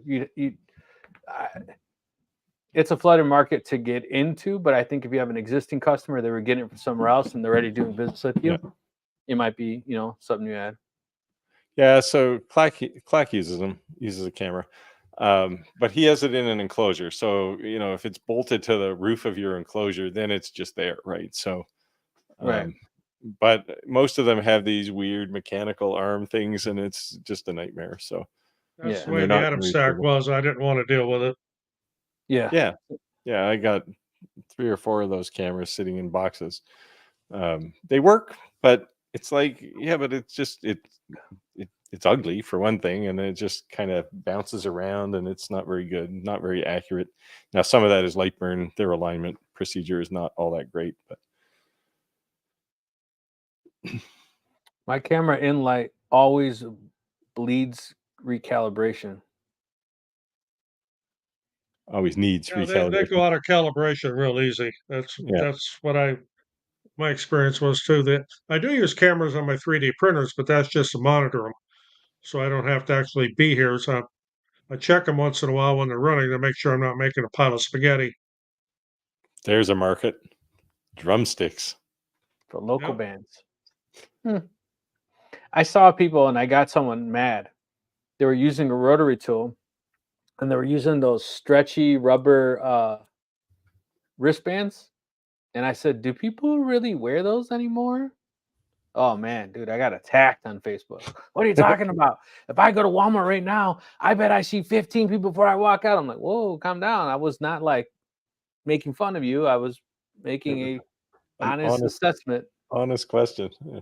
Like, so my question to you guys is, does anyone wear those rubber wristbands? You know, is that still a thing?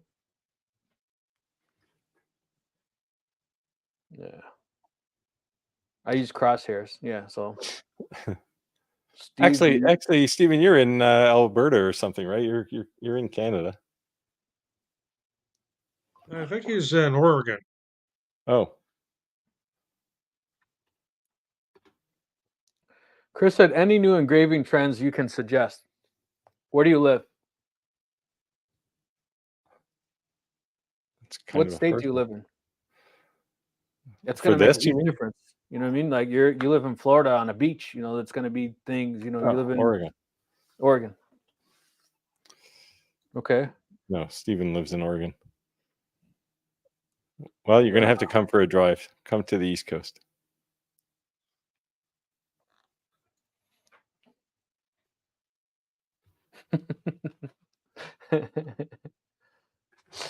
All right, Clack, I challenge you to a challenge coin. No, I've I saw already your accepted his challenge. challenge. I've gone over to his video and left a comment. His challenge coin was a little rough. It was a little rough.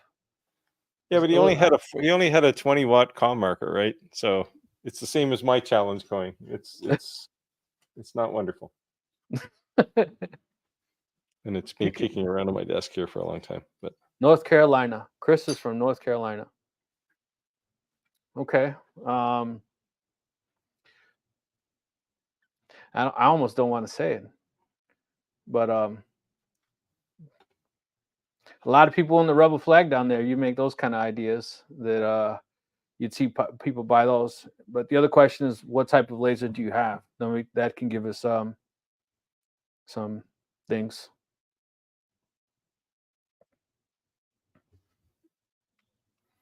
Yeah, that would be quite the drive. Free camera, $300 in gas. Free camera, $300 in gas.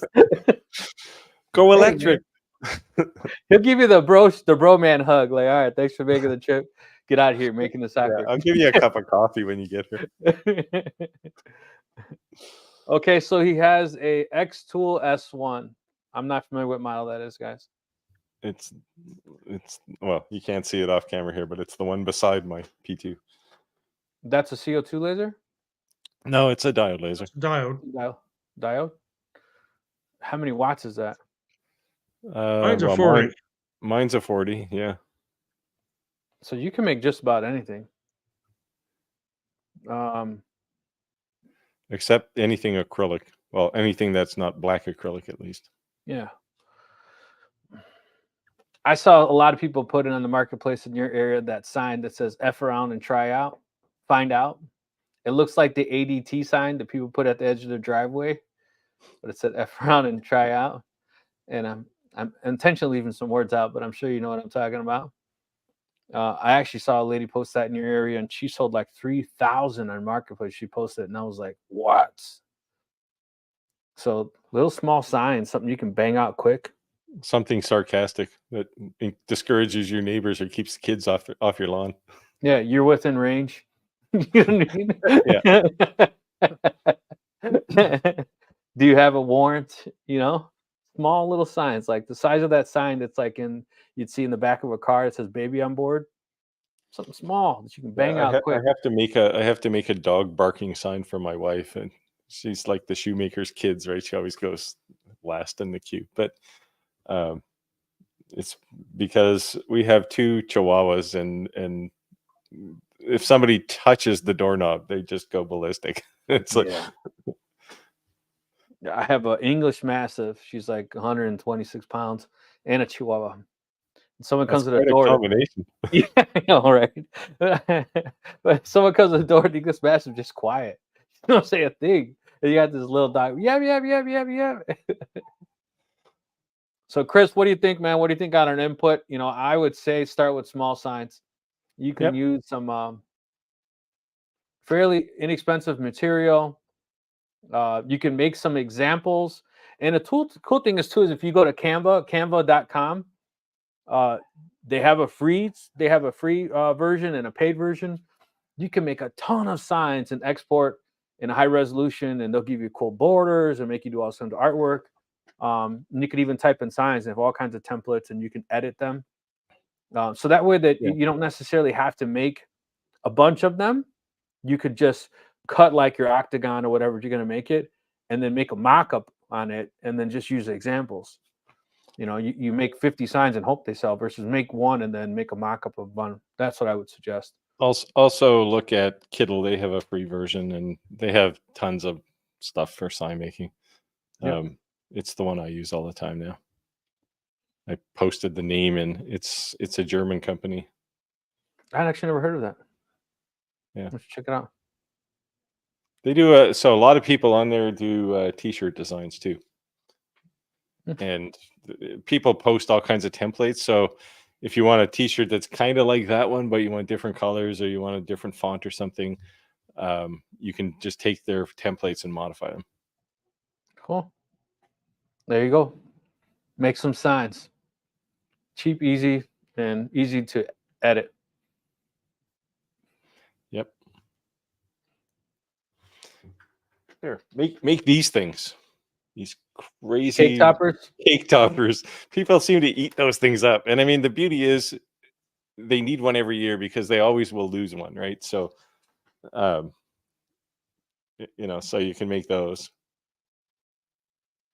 All right, Roger, what's your input? A noob with that router, with that laser, what would be something that they can start off with making some money, hitting the ground running, so to speak? Posters are always a good thing. I mean, they're inexpensive to make and they sell well. I bought like 1,000 of them, and I've never done one, so I got to do them eventually. Coasters? Yeah. Yeah, I don't do coasters. I did a whole video on why I don't make them. The math doesn't work out very well. It's a lot of effort for a little profit margin, right? So it's I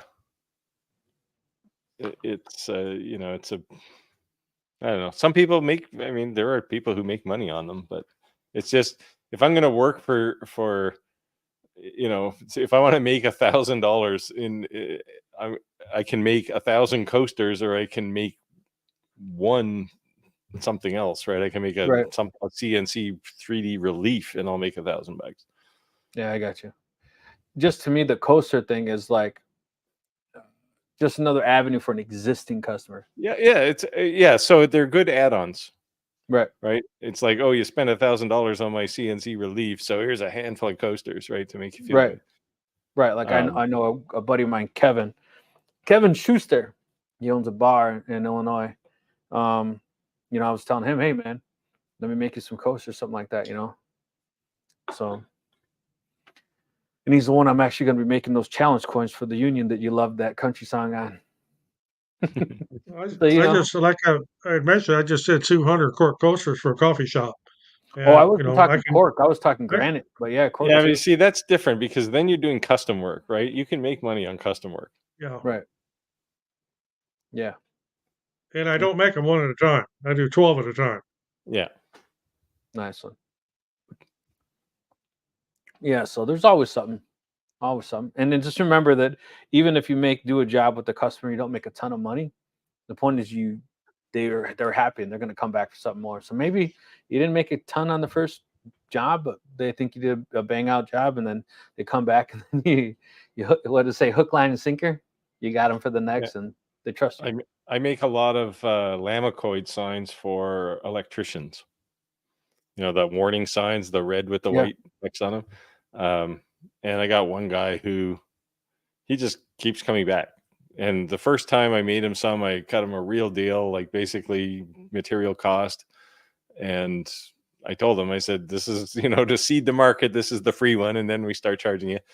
And, but he comes back all the time. And I know he's coming back probably in the next couple of weeks because he sent me a message and said, I've got lots of these to make this year. Because he does a lot of solar installations and stuff. And I don't know. They put them on panels and all kinds of stuff. Yeah, they're everywhere, right? I mean, they did my solar installation and they must have put about 50 of those things everywhere on my breaker panel, on the boxes outside. It's just crazy how many they used. So it's good money. Are you using like the JDS, like, 2-color backing? So it's like red and when you engrave to it, it's white. Yeah. I don't know if I probably don't have any here right now, but yeah, they're basically, it's red material. Well, it comes in many colors, but you can engrave the red color, the surface color is really, really thin. So you can go wicked fast on these things and you don't use a lot of power, and makes great signs. They work really well on diode lasers, except you can't cut the material unless you use black, unless the inside color is black. Because on a diode laser, you can literally hit the thing with as much power as you want. And the second it hits the white, it just stops. So it's basically, I won't say idiot proof, user friendly settings, right? You can basically close your eyes and punch a button on the settings and it'll work, but you can't cut the stuff. So you'd need a jig of some sort and pre-cut them. But I buy it in big sheets. There's some more options for you. There's some more options for you.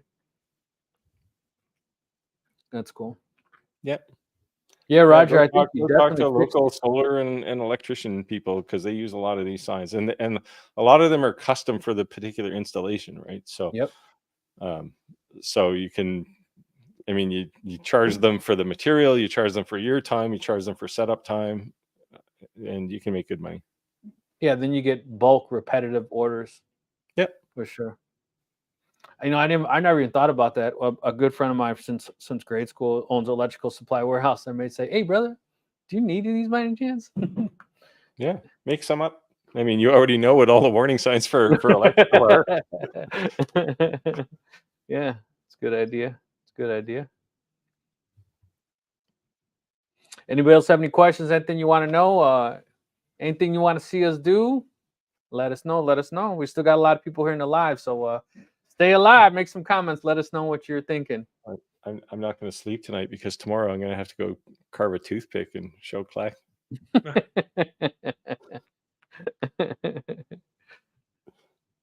I gotta see it. You're rooting for all of us, so you got to knock it out the park. Oh, yeah. Maybe I'll put all 3 of our names on there. There you go.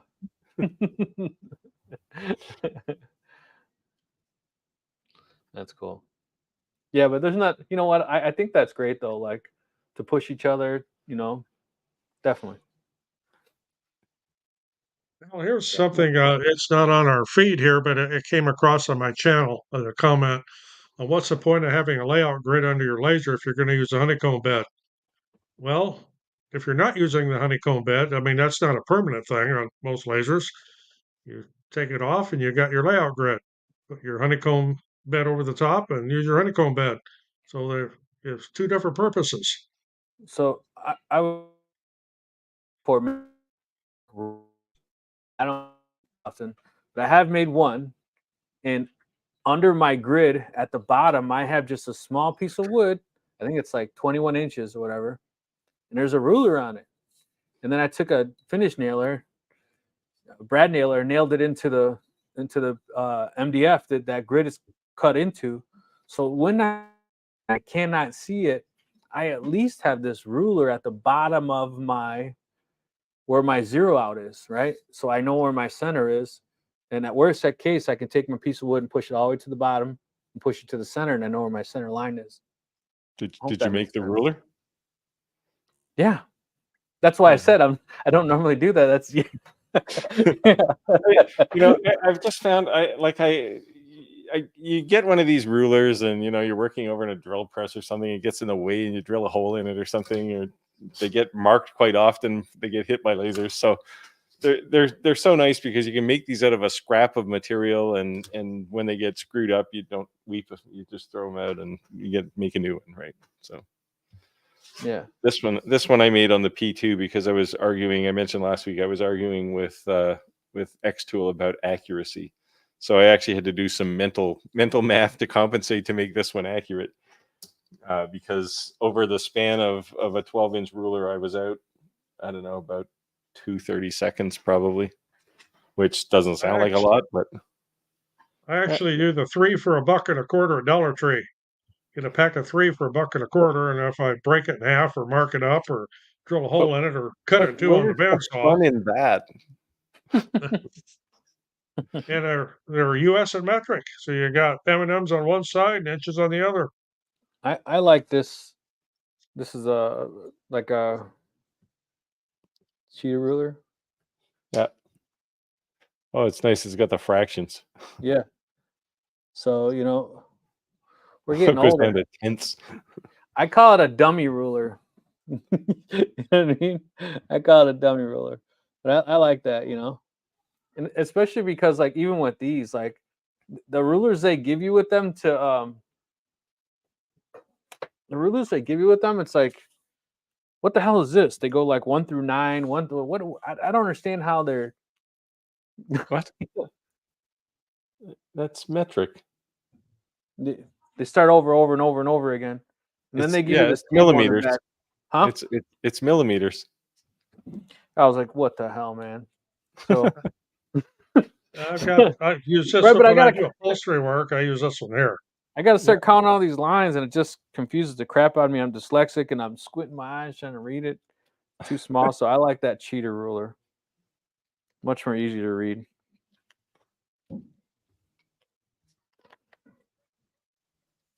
Yeah, although on the back it has a nice little conversion chart. That's pretty cool. Oh, yeah, back in the good old days, it used to be a slide rule, right? And yeah, you'd have a conversion table of some sort on the back. But yeah.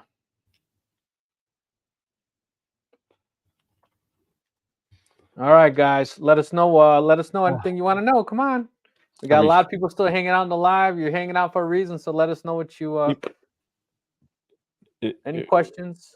We need to ask one of those crazy questions again since we have Okay, we got 15 minutes left. We did this last week. We asked the question, what was a gimmicky item, right, that you had as a kid, that you thought was a scam or a sham? Well, we can't ask that question again. But what I'm saying is that we had asked a question like that, and everyone, it was actually a pretty good hit at the end of the show last week. So we got, what's a good question to? It did inspire me to try and go find a set of lawn darts. I know you can't legally sell those in the United States. No, you can't here either. They were on Facebook Marketplace. I'm telling you, they're popping up all over my. Yeah, lawn darts now have this big plug on the end of them. So if it hits you in the head, it's just basically going to knock you down. It's not going to puncture your cranium.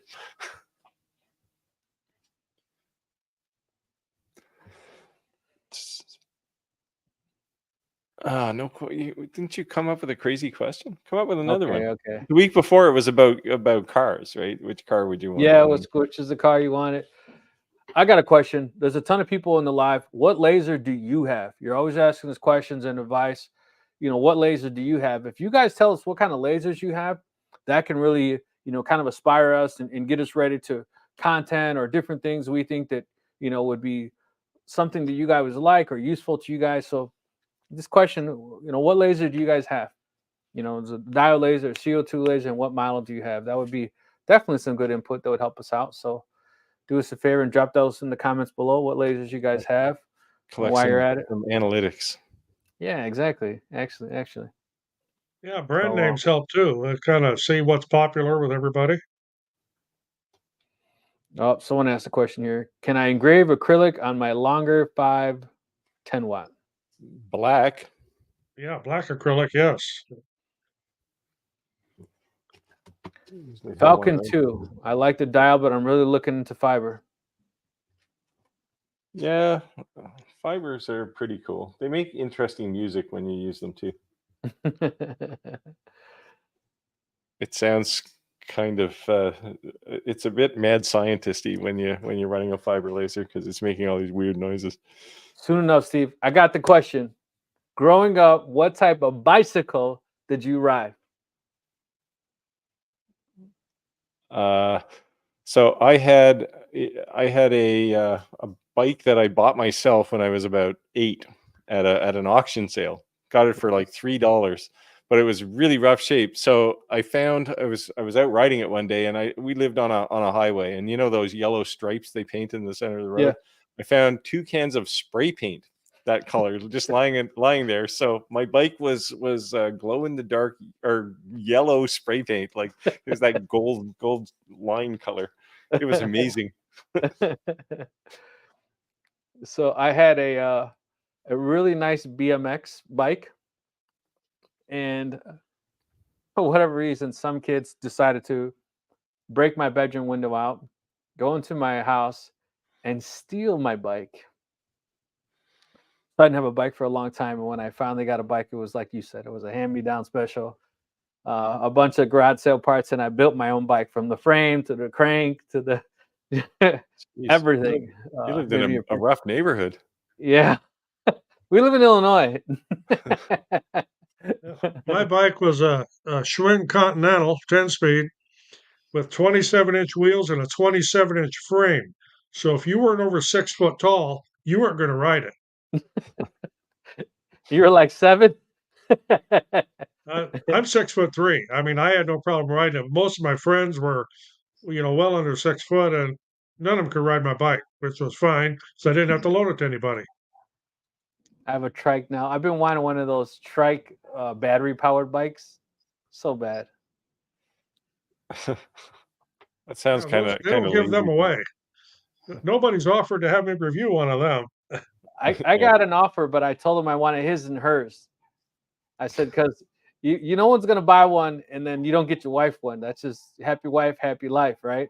So I told him it'd be better to give me 2, then we can go riding together. So I had to get a response back. I don't know if they thought that was too expensive or what, but I remember the lemon peeler, Schwinn. I'd like to say I'm not old enough to remember Schwinn bikes with any popularity. And I'm too old to know what a BMX bike is. We didn't have those when I was a kid. 3-speed, man, that was the thing. Oh, you had an English racer 3-speed? My dad had one of those. Yeah. Then I big thing when I was to a 10-speed. Big thing when I was a kid was the Stingray, Schwinn Stingray, banana seat, sissy bar. Schwinn with apes and steering wheel kit, white walls. You got a little lowrider style there, huh? Yeah. Oh, do bikes still have sissy bars on them? Because that was a big Lowrider thing. bikes do. Lowrider bikes do. Yeah. So my daughter's 15, and she rode a bike like twice. But tell me how she rides mini bikes, dirt bikes, 4-wheelers. But I can't ride a bike. How is that possible? She's just waiting for the car. Exactly. Another year or so. Dad, Yeah. I want the car. Oh, I remember riding a banana seat bike. Yep. Yeah. Oh, the tandems are fun too. Bikes are built for 2. Find out who can pedal and who can't. Or who chose not to, more like it, right? Lowrider kits are the way they go. Yeah, bro. I used to be really big in the car club scene back in the day. Not so much these days, but yeah. Where are you from? With the lowrider bikes. Adam Stack 5 watt, growing 10 watt. I'm Tech. I think he sounds like us. I think you have an addiction. You'll have that. Yeah. Hi, my name is Hard Enough Okay, and I have a problem. There's help for that, yeah. That's why we're here. We're here to encourage you to make poor decisions and buy more. I have an Alfaro 5 watt. Yeah. It may disappear one of these days because it's just collecting dust now. Yeah, I've never even used it. I just turned it on and did the unboxing. You had the 5 watt? Wait a second. Wednesdays? Yeah, brother. We switched it to Wednesdays at 6:30. Damn, he found us. Daniel, my man, how's it going? What's on, brother? What's going on? Yes, if you want to join us, let us know. Originally out of Seattle, Card Club was big for us. Yep. I used to be in Raw Individuals Card Club, and then I was in Crucial Concepts Card Club. And I've ever heard of them. Well, damn it. Well, brother, if you want to jump on the next live, let us know. You're always welcome to join. We certainly welcome you. Yep. You have to leave your raccoons at home, though. All right, Daniel. So you joined the live, so you got to tell us, what type of bike did you ride as a kid? I have a feeling it's going to be something creative. It's going to be something unexpected. I can do Wednesdays for sure. All right. So the bearded Viking is back. Yeah, good deal. We'll have to call him a guest. Oh, look at that. Look at that. Look at that, Steve. BMX. BMX. See, he must be I a had young guy BMX too. I had a BMX was something cool. that happened when my kids were riding bikes. Yeah, that's same with me. When my kids were actually teenagers, they were on the BMX thing. Yeah. Yeah, BMX. Yeah, once they started putting those pedals on the front wheels, it was like, yeah, I don't know bikes anymore. Yeah, My tricycle I had that. had the pegs on the front, the pegs on the back, and you know, you had to have the brake cables so you could spin your handlebars and they wouldn't wind up. Yep. Yeah. So we have two questions going here. This is not a bike. Okay. Oh, 3018 Pro Ver, I have one of those, V2. And I have the 4040 Reno CNC Pro. My 4030 has become a 6060. But I have an Ender Elite, or an Ender. I have a Onefinity Elite now, which is a really nice business CNC.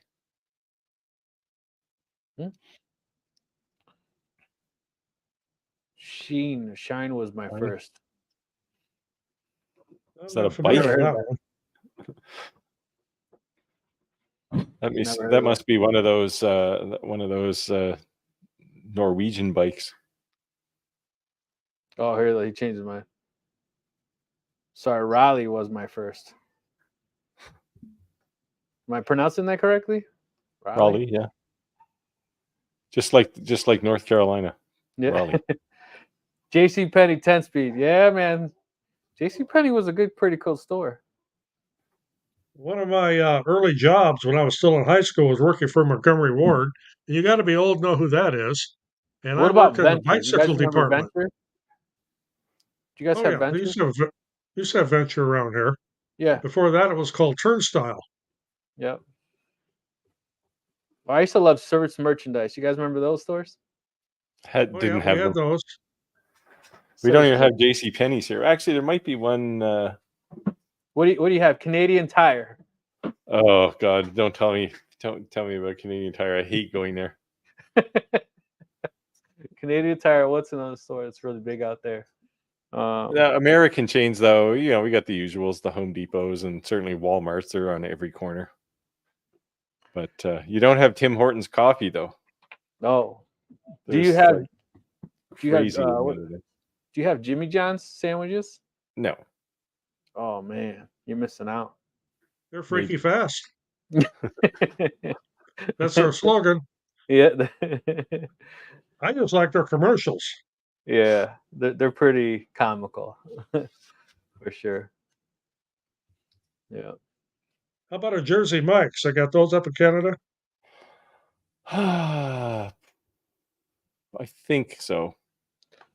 I'm using a Carvel marker, but having a tough time not liking Lightburn. Why? Oh, Carveco. So Carveco, there's two kind of big CNC tools for generating tool paths in the world, and Carveco is one of them, and VCarve is the other. Carveco kind of takes an old school approach to things, so the learning curve is a little steeper than than it is for, say, VCarve. VCarve is, well, neither one of them is really like Lightburn, for example, but you can do the creation, like the shape creation in VCarve is a lot more like Lightburn, I'd say, than Carco is. But I use yeah, Carveco. Of course, like you say, it does have a learning curve. And I like to yeah, get upset the grammar police by calling it Carveco, just to get people riled up. Carveco. Yeah. So what do you recommend for someone starting to CNC? What software would you recommend that they start with? And I say I don't. start with because they may could graduate to So another. if you're Carveco's starting, not really. yeah, if you're starting right from scratch, start with something like Easel. Yeah, that's the easiest one to pick up on. That's what I started with. It's more or less free. It's got some crazy restrictions on the free one, but it'll get you through the understanding of what a tool path is, and selecting the right tool for the right job, speeds and feeds, that kind of stuff. So but you're going to want to get out of Easel pretty quickly, and then you can make a jump to I wouldn't say Carveco. So VCarve has or Vectric has a graduated set of products. The cheapest one is something called Vectric Carve 2D, and it's really cheap. And it's kind of they're all kind of subsets or supersets of the one below them. So Carve 2D is the lowest end of their market. It's a one-time fee. It's pretty cheap, but it does most of the things you're going to do, at least that you would do with Easel, without all the goofy restrictions. It's not free though, but it is fairly cheap. And then you progressively go up through VCarve Desktop and VCarve Pro, and then Aspire, which is insanely expensive. So I just think that going from he made a comment that he said Rick, Lightburn is easy compared to CNC, and I think that exactly. I think that Yeah, once you I'll go agree into a with that. yeah, No, it's easier. It's easier. No, I would just say that a CNC is definitely a whole another set of learning curves. Just because you came from understanding Y and Z axis doesn't mean you're necessarily going to hit the ground running, but you have a fundamental understanding, right? Kind of. Yeah, but this statement is kind of like saying a bandsaw is, or a table saw is easy compared to a bandsaw. Right, and it's only because there's fewer buttons to press. Like there's just a lot of stuff to do. So think of a CNC as a laser that has 47 laser modules, Right. right? And that, some of them cut fat, some of them cut really fine lines, some of them drill holes. Like it's just more complicated by definition. So but it's not insurmountable. But definitely, I think Carveco is popular, and I have a license for Carveco, but I never use it. It's a little more difficult than say VCarve. VCarve is a little more straightforward for people, especially if you're coming from the laser world. So had enough. I do not. I have a CNC. I've not put it together, so I will be in that with the learning curve. And my goal is to have it put together this weekend. Yeah. Now the lower end CNCs, the getting started ones, you end up needing two pieces of software. You need one to author the G code, which is the Carveco or VCarve, and then you need one to actually send the G code to the CNC. And so can you explain why that is, or what exactly that process is doing, or how that works? So the VCarve or Carveco, they just take your design and turn it into tool paths, right? So you say, I want to make this design, I want to use this tool bit, and I want to go this fast, and I want to go this deep with every pass, and I'm using this process. So I'm cutting a slot, or I'm drilling a big space out, or I'm doing a 3D carve of something. So that's what VCarve or Carveco do. But then all that does, when you say, okay, save this file, it saves a G code file. And that's what all CNCs use. It's the standard CNC type machine language, but you need a way to get it from your computer to the machine. Now, some CNCs will have a USB slot and you can just take the file over, but they generally don't have front panels. So you end up using something like a G-code sender. So universal G-code senders, one, G sender is my latest favorite. Candle, which is decidedly my least favorite, just because it's kind of flaky, but you end up needing two pieces of software. There you go. And even on my Onefinity, I have a thing that will send files over to my Onefinity, but then I have to go over there and push a start button. Do most CNC softwares then make you buy like an extra package to go with it, that sender, or do they kind of all No? come So most of those G-code senders are free and open source, so you can go fix their bugs if you have to. But the editing software, the VCarve, they don't generally deal with it at all. Some will include a 1-year subscription. So Onefinity lets you pick between Carveco or VCarve, and they'll give you a 1-year license for it. Oh, look at this. The Bearded Vikings getting in deep into the laser game, jumping in with us. X-Tool is going to send me the P2. Right there, man. Well, now you're really into it. There you go. The addiction has begun. Yeah. No, Daniel, that's a terrible laser. You should just send it to me. I'll even pay the shipping. Shakepoo has their own software for design and sending. Yes. Yeah, they do. Some do. Yeah. That's cool. I guess I'll cross that bridge this week and I'll probably be asking you guys some questions for sure. So looks like we hit our time. It's 8:36. So I just want to say thank you guys for joining us in the live. Apologize for our earlier audio issues, but I think we've worked that bug out, so we won't have that problem again. And as always, we appreciate you joining. And we are now on 6:30 Central Time on Wednesdays due to your all requests. So if you can join us, I'd greatly appreciate it. You guys want to have anything to close out? I think you guys want to say? No, I don't think so. Well, right, see you all next week, and have some good questions for us. We'll be glad to answer them. And Steve, Clack, he's going to put you. Oh yeah. Well, there'll be a short on my channel. Maybe not tomorrow because I got a guy coming, but there'll be a short on my channel to combat Mr. Clack's toothpick. I just have to figure out. I have to figure out what I'm going to do. All right, good. Thank you guys for watching. Appreciate you guys. We'll see you next week. Thanks for coming out, Clack. Yep. See you next week. Yeah. Bye. Bye.